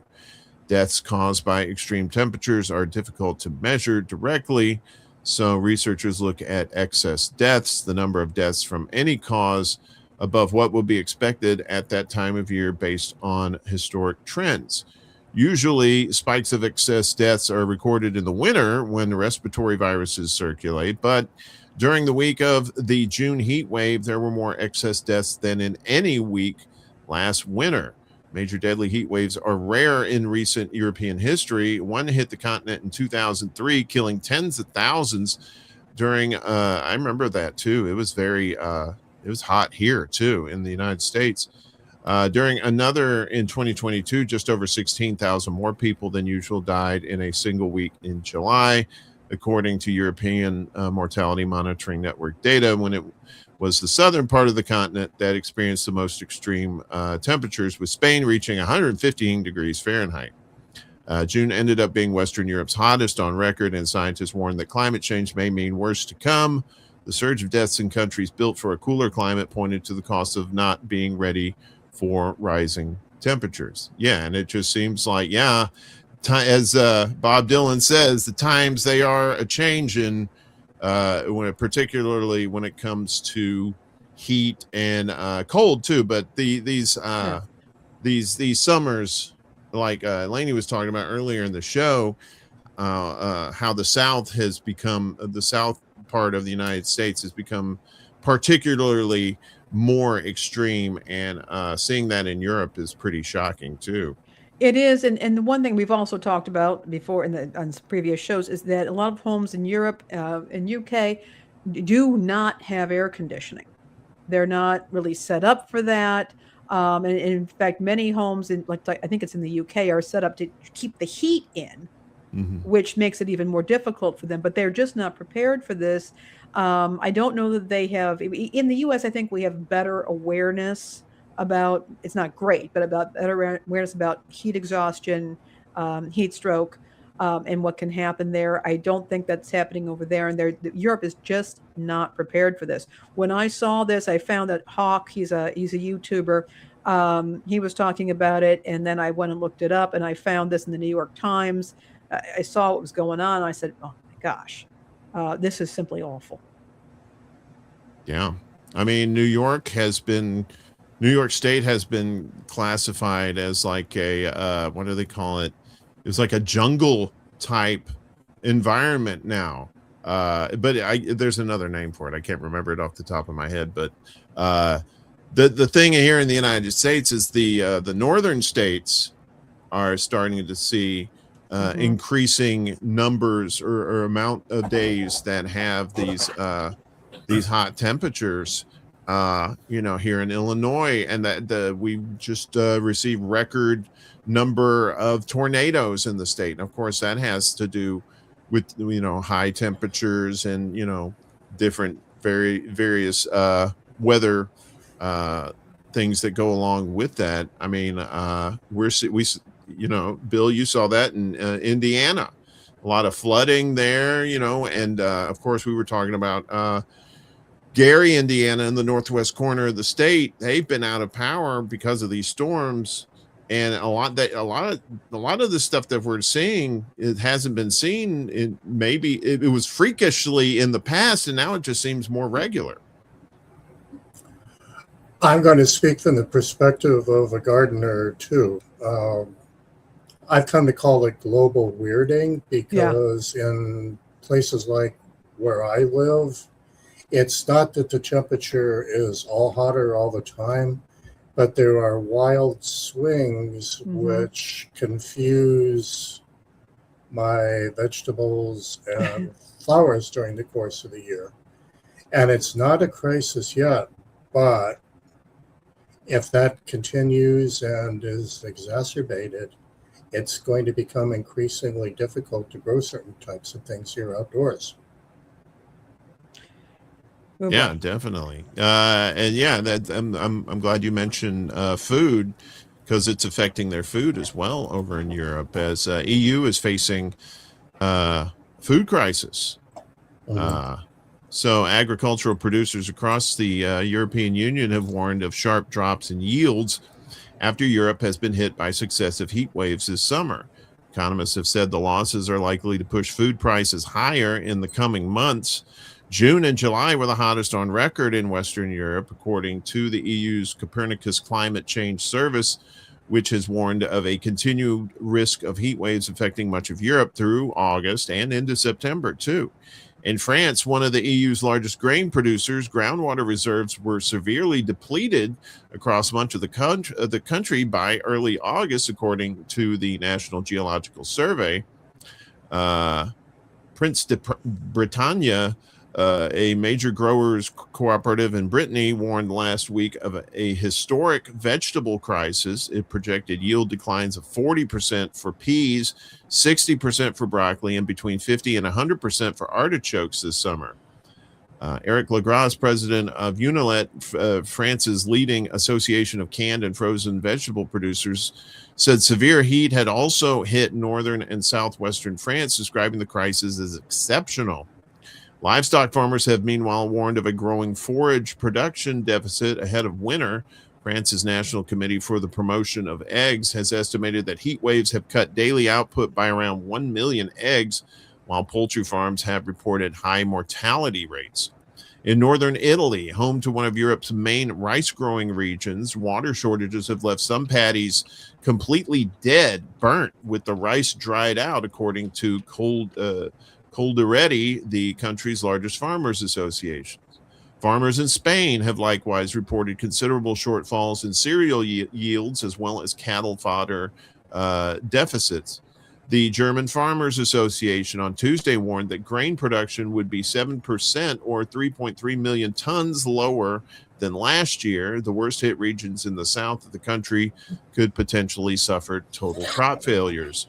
And in Poland, business outlet Pol's Biznesu predicted last month that persistent drought could force the country to become more reliant on food imports. Analysis at Zurich Insurance Group and several European banks have estimated that the heat waves could cost the EU between 50 billion and 180 billion euros. So when we think of hot temperatures, yes, you're sitting there sweating in your apartment or whatever in Europe, but then you think, what about the food? And the prices are already high for food already. I'm also going to mention this. I am working on a special report on the food system right now. I'm going to give a little teaser. State of Arkansas, where I'm temporarily but currently living, is the largest U.S. producer, producer of rice. And what has happened this year is there have been a number of factors that are going to significantly reduce that rice crop. Just in terms of acreage planted, we're looking at a roughly 40 to 50% reduction this year in what's been planted. So I'm going to be having a special report very, very soon on this, because we're going to pull in geopolitical stuff. We're going to bring in climate. We're also going to bring in food policy and SNAP. And all that into this, but that's something that I've been looking at very closely. This is very unnerving. Yeah, definitely. So let's go to the Man of War stings here. You know, it's not just Iran that Trump's been messing with. Our friends in Greenland, which is a very terrible name for a country that's like 99% ice. It's like, it was the original real estate scam. So in a way, there's a certain poetry to all of this. Yeah, wasn't it like some Viking or something? He called it Iceland, or he called it Greenland. He said, "Yeah, come on over. It's green." They get over there, and the first whump ever heard was for you're like, wait a minute. Yeah, and there's a certain, I don't know, poetry, historical symmetry that it's now being harassed by somebody who made his bones doing what? Real estate scams. Yes. Oh, that's awesome. That's awesome. So Danish conscripts have been deployed to Greenland amid Trump's threats. So, you know, he's talking about taking Greenland over, and you know, it's Greenland's controlled by Denmark, and Denmark said, I don't know about that, fat boy. So Denmark has deployed a batch of fresh military conscripts to Greenland for the first time in modern history as Copenhagen seeks to assert its control over the Arctic territory in response to threats of annexation from Trumpy. Around 100 conscripts from the Schleswig Infantry Regiment arrived in Nuuk in early August. Denmark's military said in a press release, the group will divide their time between training and operational tasks, the military explained, with some troops stationed in Nuuk and others sent 350 kilometers north to Kangerlussuaq. Amazed I got that one out. An air base used by U.S. forces throughout the Second World War and the Cold War. The conscripts deployed to Greenland are the first batch of recruits to serve 11-month stints in the Danish military. In 2024, Denmark extended conscription from 4 months to 11, broadened the draft to include women, and ordered annual conscription numbers to increase from 5,000 to 7,000. The fun fact about Greenland too is that underneath the ice is this old United States military base called I think it's called Camp Century or something like that, and basically they had nuclear reactors and stuff under there to heat it, and the geniuses back in the 60s hadn't figured out that this ice moves, right? Because and when it moves, it tends to crush stuff that's underneath it. So they have left all this stuff that's underneath the ice there. The U.S. military did, and now it's, as the ice starts to thaw, this stuff is going to leak out into, what is it, the North Sea or whatever that is that's around Greenland. So it's be like Fukushima 2.0. So I wonder why Trump really wants Greenland. Is it because it's melting and that they could get at the natural resources better? Specifically, the rare earths and metals that are believed to be under the soil there.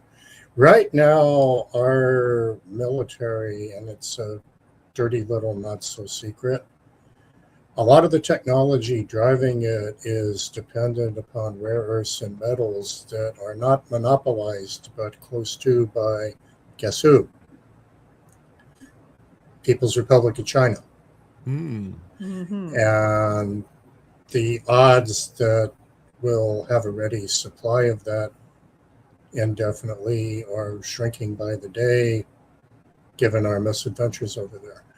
None of that justifies U.S. policy towards Greenland, but it does explain motive. Right.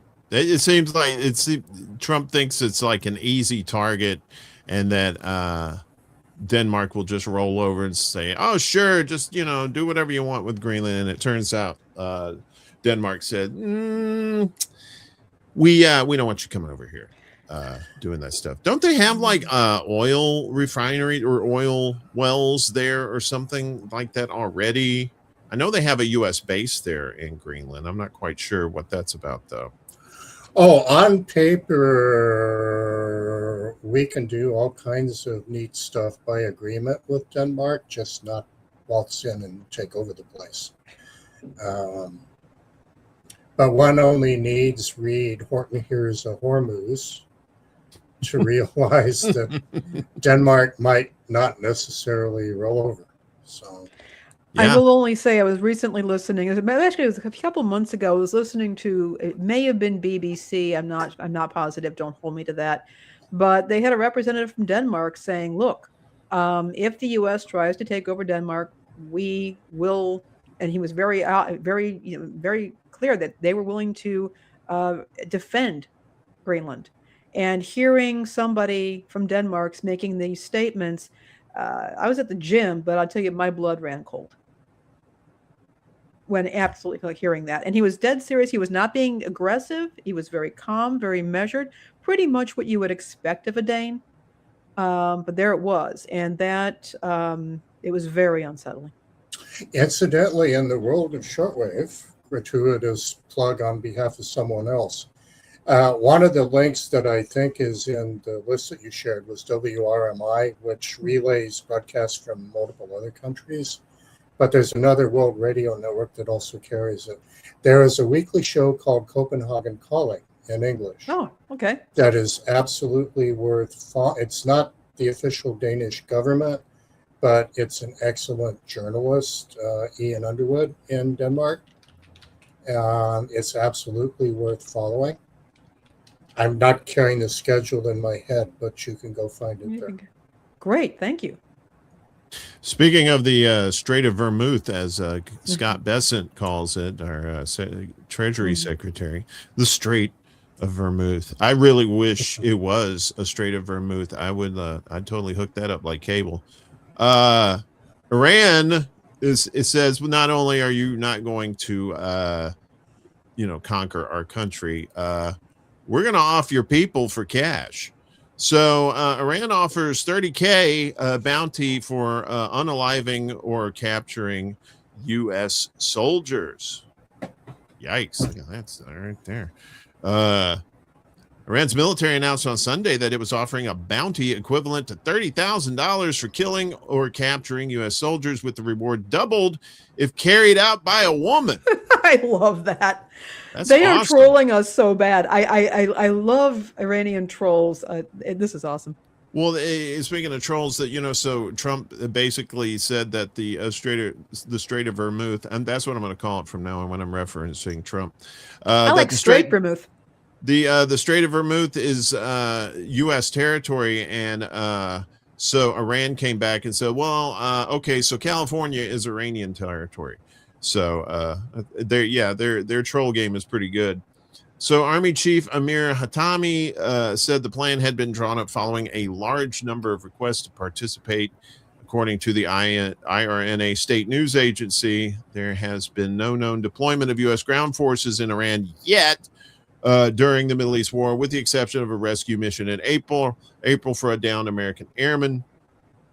Hatami did not provide any details on where or when the killing or capturing was expected to take place. It says anyone who kills or captures and hands over an invading American military personnel will receive a reward equivalent to $30,000 or 5 billion tomans from the Islamic Republic of Iran's army, he said, using an informal unit equivalent to 10,000 Iranian rials. Courageous Iranian women who carry out such an action will receive double the reward. Hatami repeated Iran's call for the U.S. to leave the Middle East and said they no longer have permission to enter the Persian Gulf, the Gulf of Oman, or the Strait of Vermouth. It's too bad.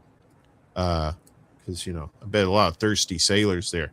So, and they're saying all this because, as we all know, Iran has been preparing for any kind of attack from the West for almost 50 years, right? Basically, since 79, they knew something was going to happen. They just didn't know which jackass was going to do it. And now that Trump and the military's efforts have failed miserably in the Middle East, they do have the upper hand, right? But to do this is just, I don't. Are they really serious about this? Will they really give like $30K to somebody or $60K to a lady if they do that? I think that they're really exasperated. And there it is.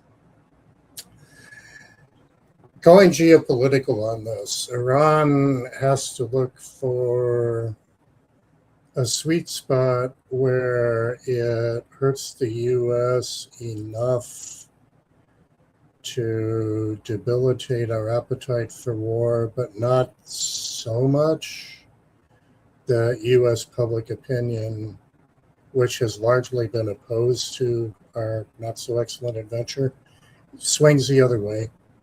And to give you an example of what they won't do right now, even though they theoretically could, they still have an impressive number of missiles. Mm-hmm. There's no reason why they couldn't lob those against U.S. ships and sink a few. Mm-hmm. There's a strategic reason why they don't. if they sink an aircraft carrier or two, that might swing U.S. opinion in favor of full support. So they have to look for things in the middle. Yeah. And that's not a new strategy. That dates back at least as far as Vietnam. Mm-hmm. You know, harass the great Uncle Sam, but don't put him in a position where he has to hit you with everything and has public support for him. This is an example of something they can do where until and unless 1,000 extra bodies, and incidentally, we've been understating our death count as it is. Oh, yeah. And injury count. Imagine that. Yeah. Well, that's CENTCOM. That's Baghdad Bob of the United States basically saying that, you know, same thing about the USS Lincoln, same thing about the Gerald Ford. They say, oh, it's a laundry fire, when we all know that they just got shit hammered by Iranian missiles on the Gerald Ford. And this, the morale on the Abraham Lincoln has literally gone in the toilet. Yeah. On those ships as well. Yeah. So. Yeah. So looking at this specific measure here, let's say that 3 or 4 incidents happen. They can easily afford the freight. It's not going to turn the American people the other way, other than, you know, not enough to say nuke Tehran. And as Ron Popeil would say, but wait, there's more. One of Iran's largest domestic problems prior to this year was a rising tide of disaffection among its female population.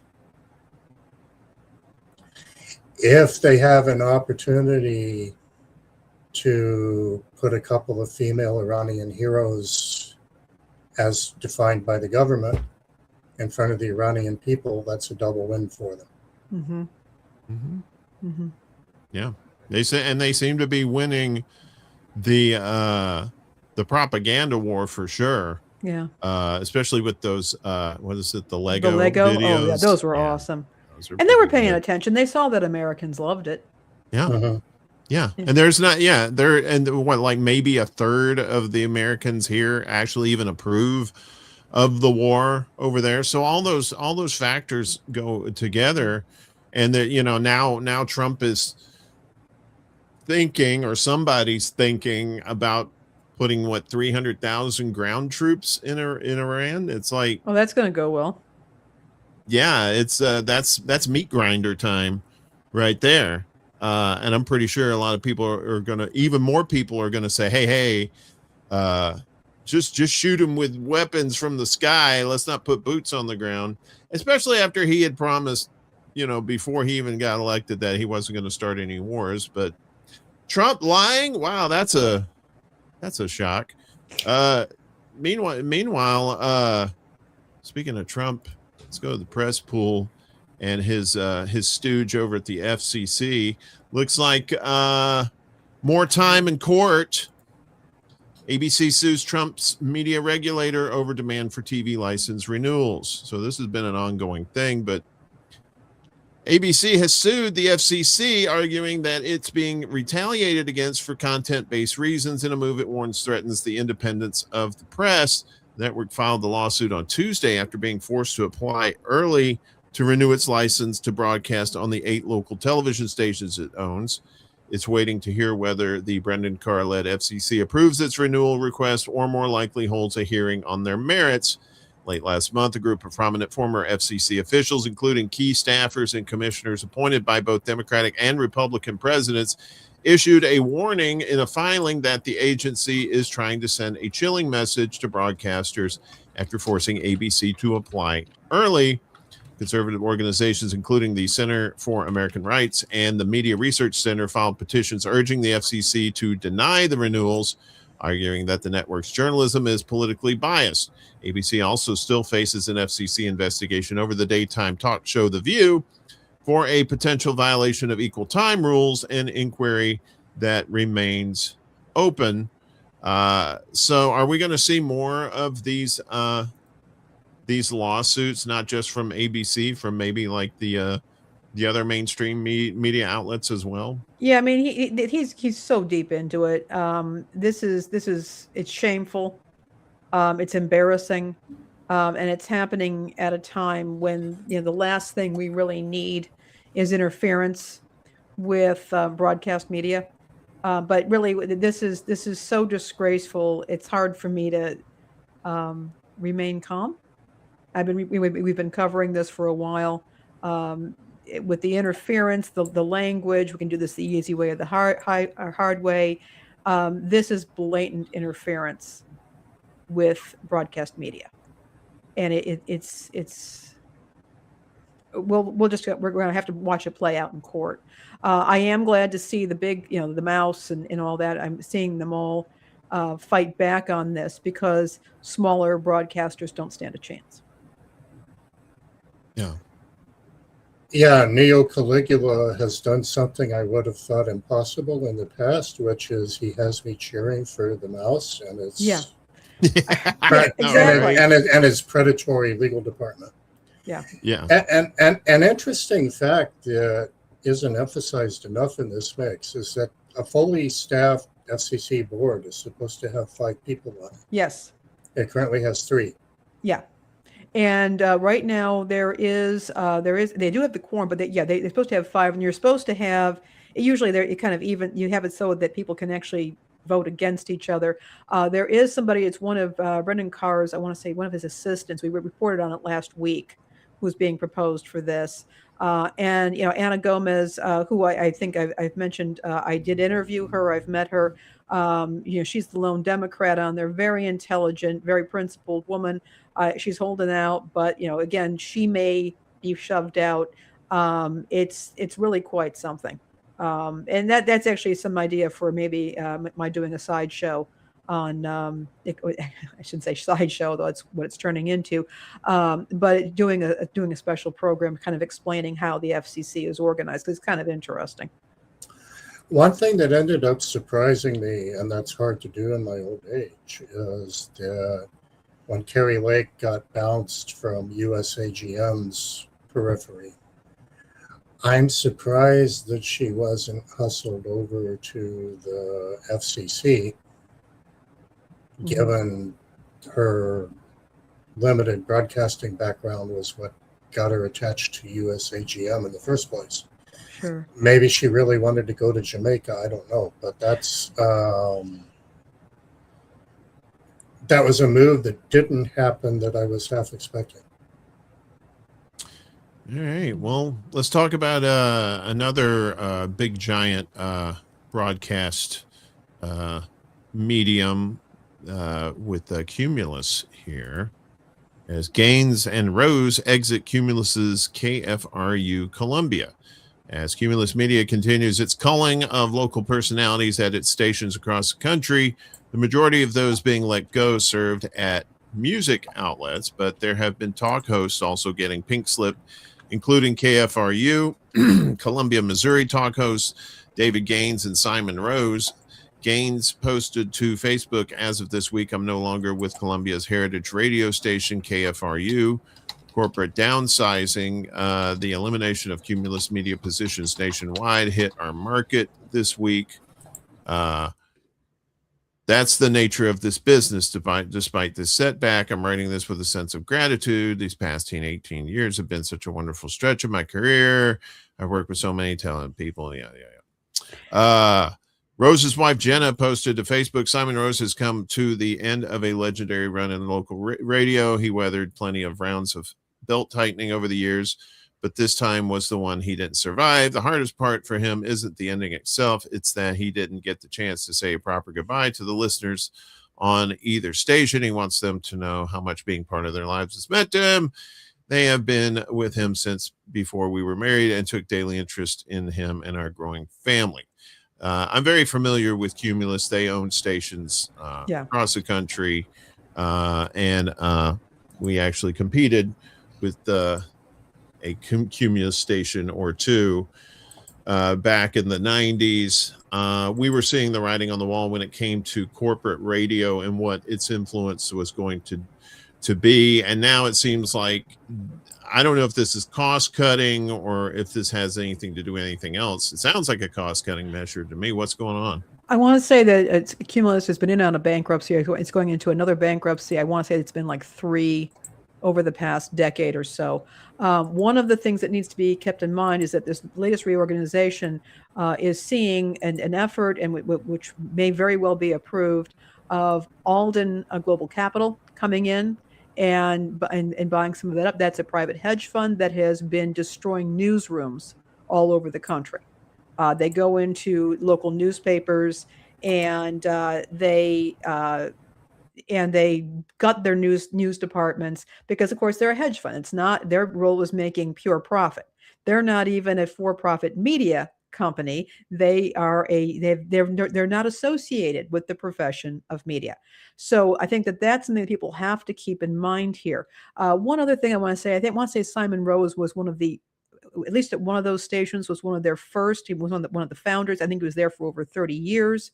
And while, as you know, we all know it's not that unusual for broadcast personalities to not be able to say goodbye because they don't want somebody running amok on the station. Usually when a person has been around that long, they know the person's a professional, they will let them say goodbye. That did not happen. I think that's incredibly cruel, not only for Simon Rose, but also for the listeners who have developed this. And we talk about the fact that so many areas have become news deserts, and here we have another live and local station that has lost trusted personalities at a time when things are somewhat chaotic in this country. And I want to point out that this is, partly due to this large corporate organization that is trying to operate locally. Radio doesn't scale that well. National, for big stuff, it really does well when it's small. And then when you have a disinterested hedge fund coming in, and there's going to be more and more cuts, this is what's going to happen. The writing's on the wall, and I really feel bad, not only for those who have lost their jobs, but also for the listeners in those areas that depend on these stations. Definitely. So we're running a little bit on time, so let's go ahead and head over to our bottom feeders here. And this one in particular,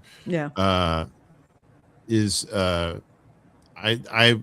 I want to say pretty shocking, but that would be very poor taste, which I'm not above, actually. But, in this case, I should be better than that. But the Orwellian company behind ICE's new electric shock gloves. This is some scary stuff. So in 2022, Assistant Chief Adam Gluck of the Cape Girardeau Police Department in southeastern Missouri purchased electric shock gloves for his officers after learning about them at a trade show. And his employees, he said, couldn't get enough of them. Probably sadists. If I tried to take away the gloves from those officers at this point, I think we may have a mutiny on our hands. Gluck joked on a podcast interview a couple of years later. They've grown really attached.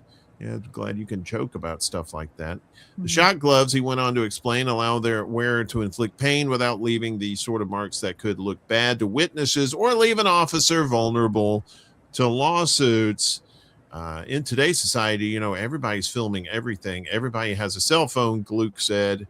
If an officer punches someone on camera, that can go viral in an instant.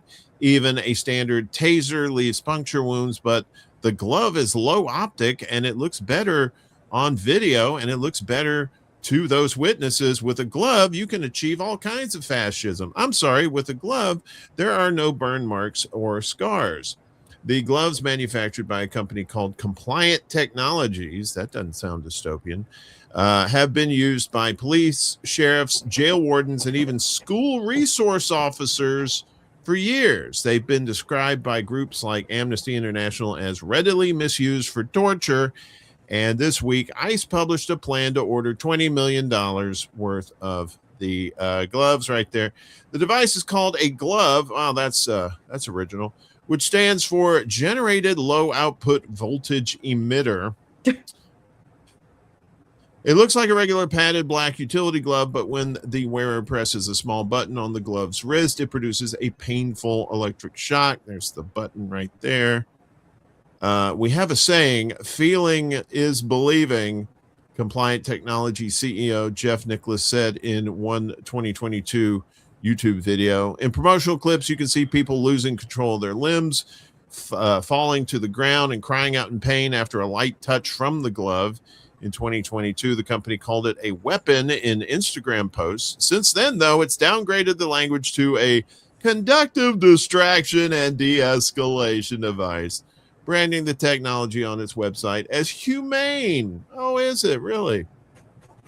Human rights organizations like Amnesty International have long raised concerns about electric shock devices like the glove, as well as other products that Compliant Technology sells, like electric shock belts and vests, which the company recommends for prisoner transport, courtroom use, and use on combative individuals during medical procedures like blood draws. Yay. The technology is unregulated despite the clear human rights risk associated with its use. Amnesty researchers wrote in a 2025 report detailing instances in which electric shock devices have been used for torture.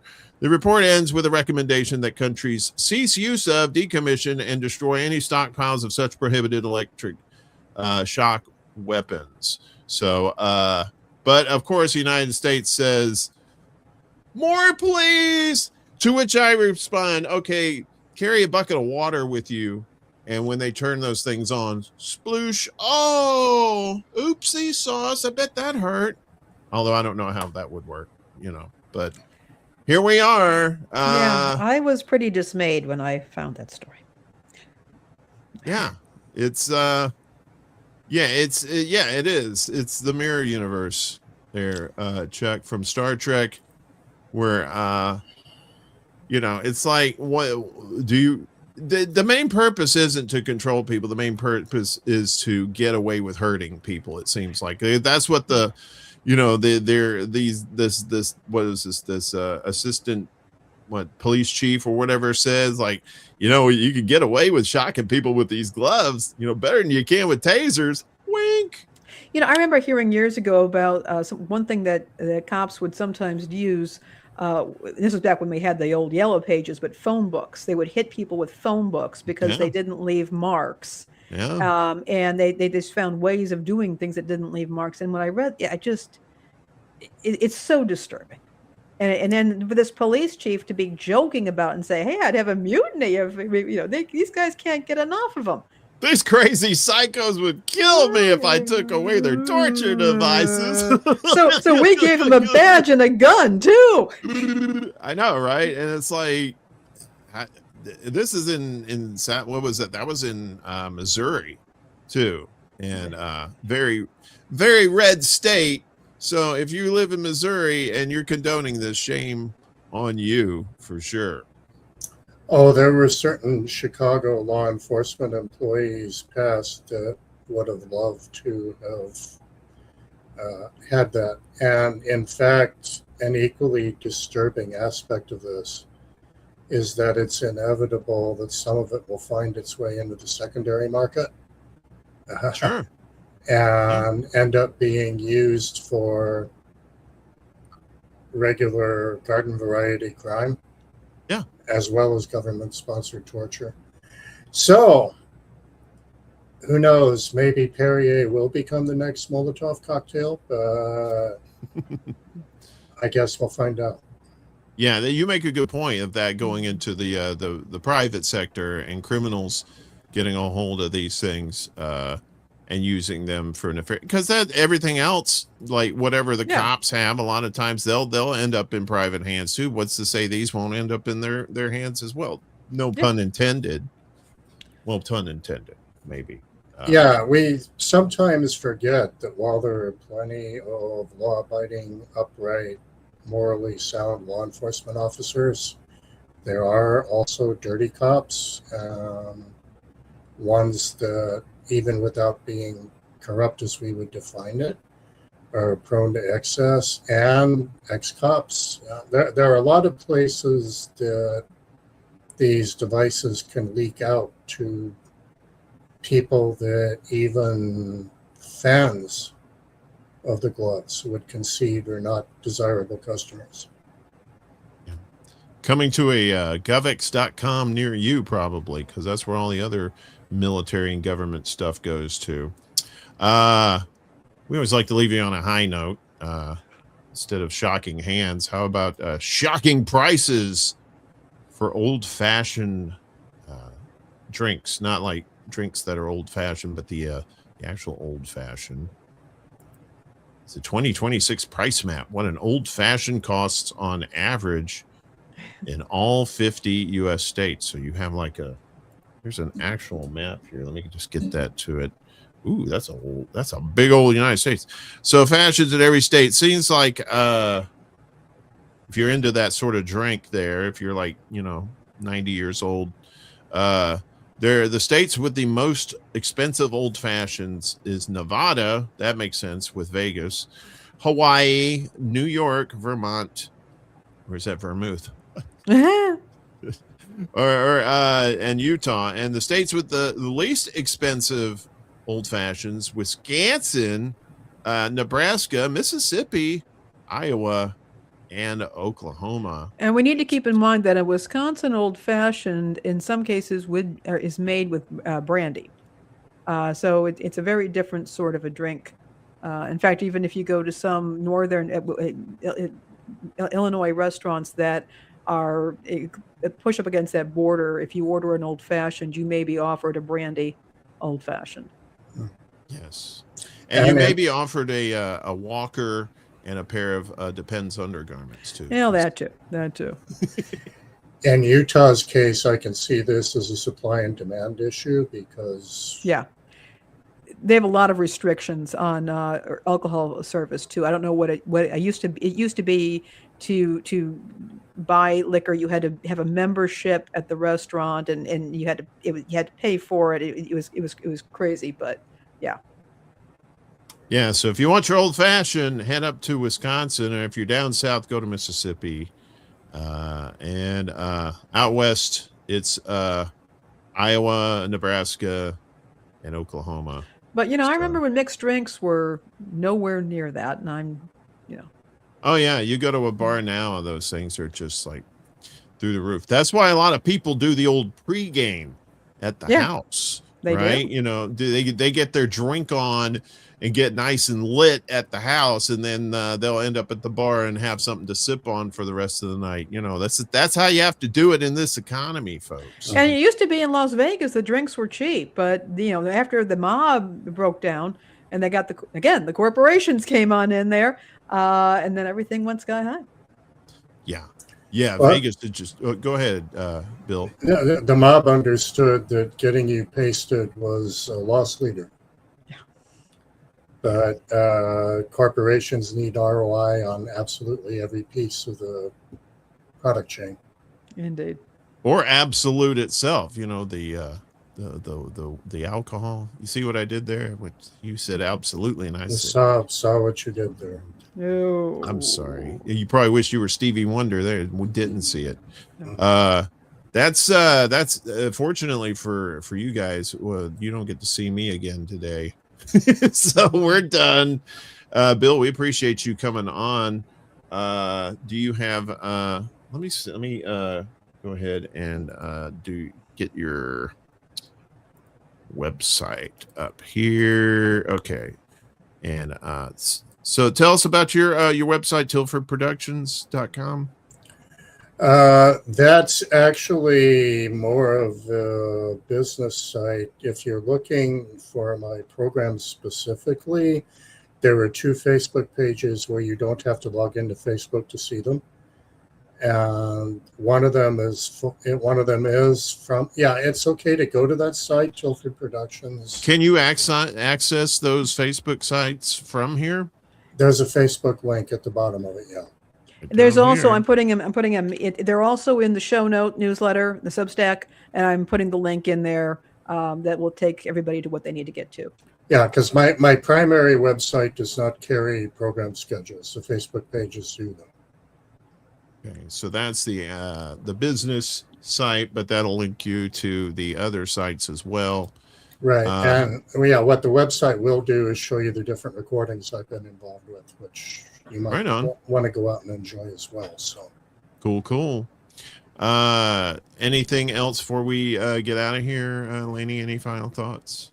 Appreciate everybody showing up. We had some pretty lively discussion today, and we do love your comments. You know, whether you're pushing back or agreeing with us or want to add something else, we really do appreciate that. We also appreciate when you subscribe to our social media. The link tree, we've put the link in there. We've put underneath the video. And if you could subscribe to our YouTube channel, our actual YouTube channel, we'd super appreciate that as well. Thank you all so much for your support. Yeah, and go ahead, Bill. It's always fun to be on with you. Thanks for the invite. And if you do one on Flock coming up, I'd love to have a little piece of that because it really is a hot button local issue here. Actually, we're working on something, another project. I'll talk to you later about that, Bill. But yeah, absolutely, we'll figure that out because we want you to be part of that discussion.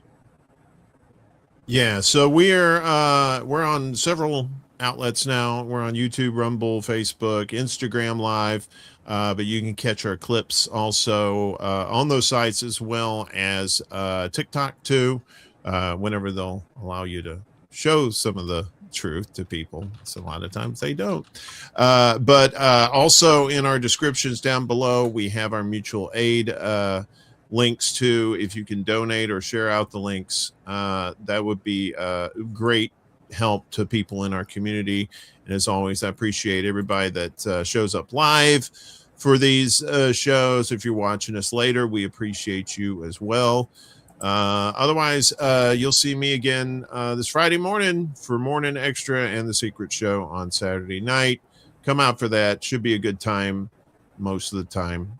Bring your own, BYOB or BYOW if you're into the green stuff. Other than that, I guess we will see you later. Take care, folks. Bye-bye. Bye-bye.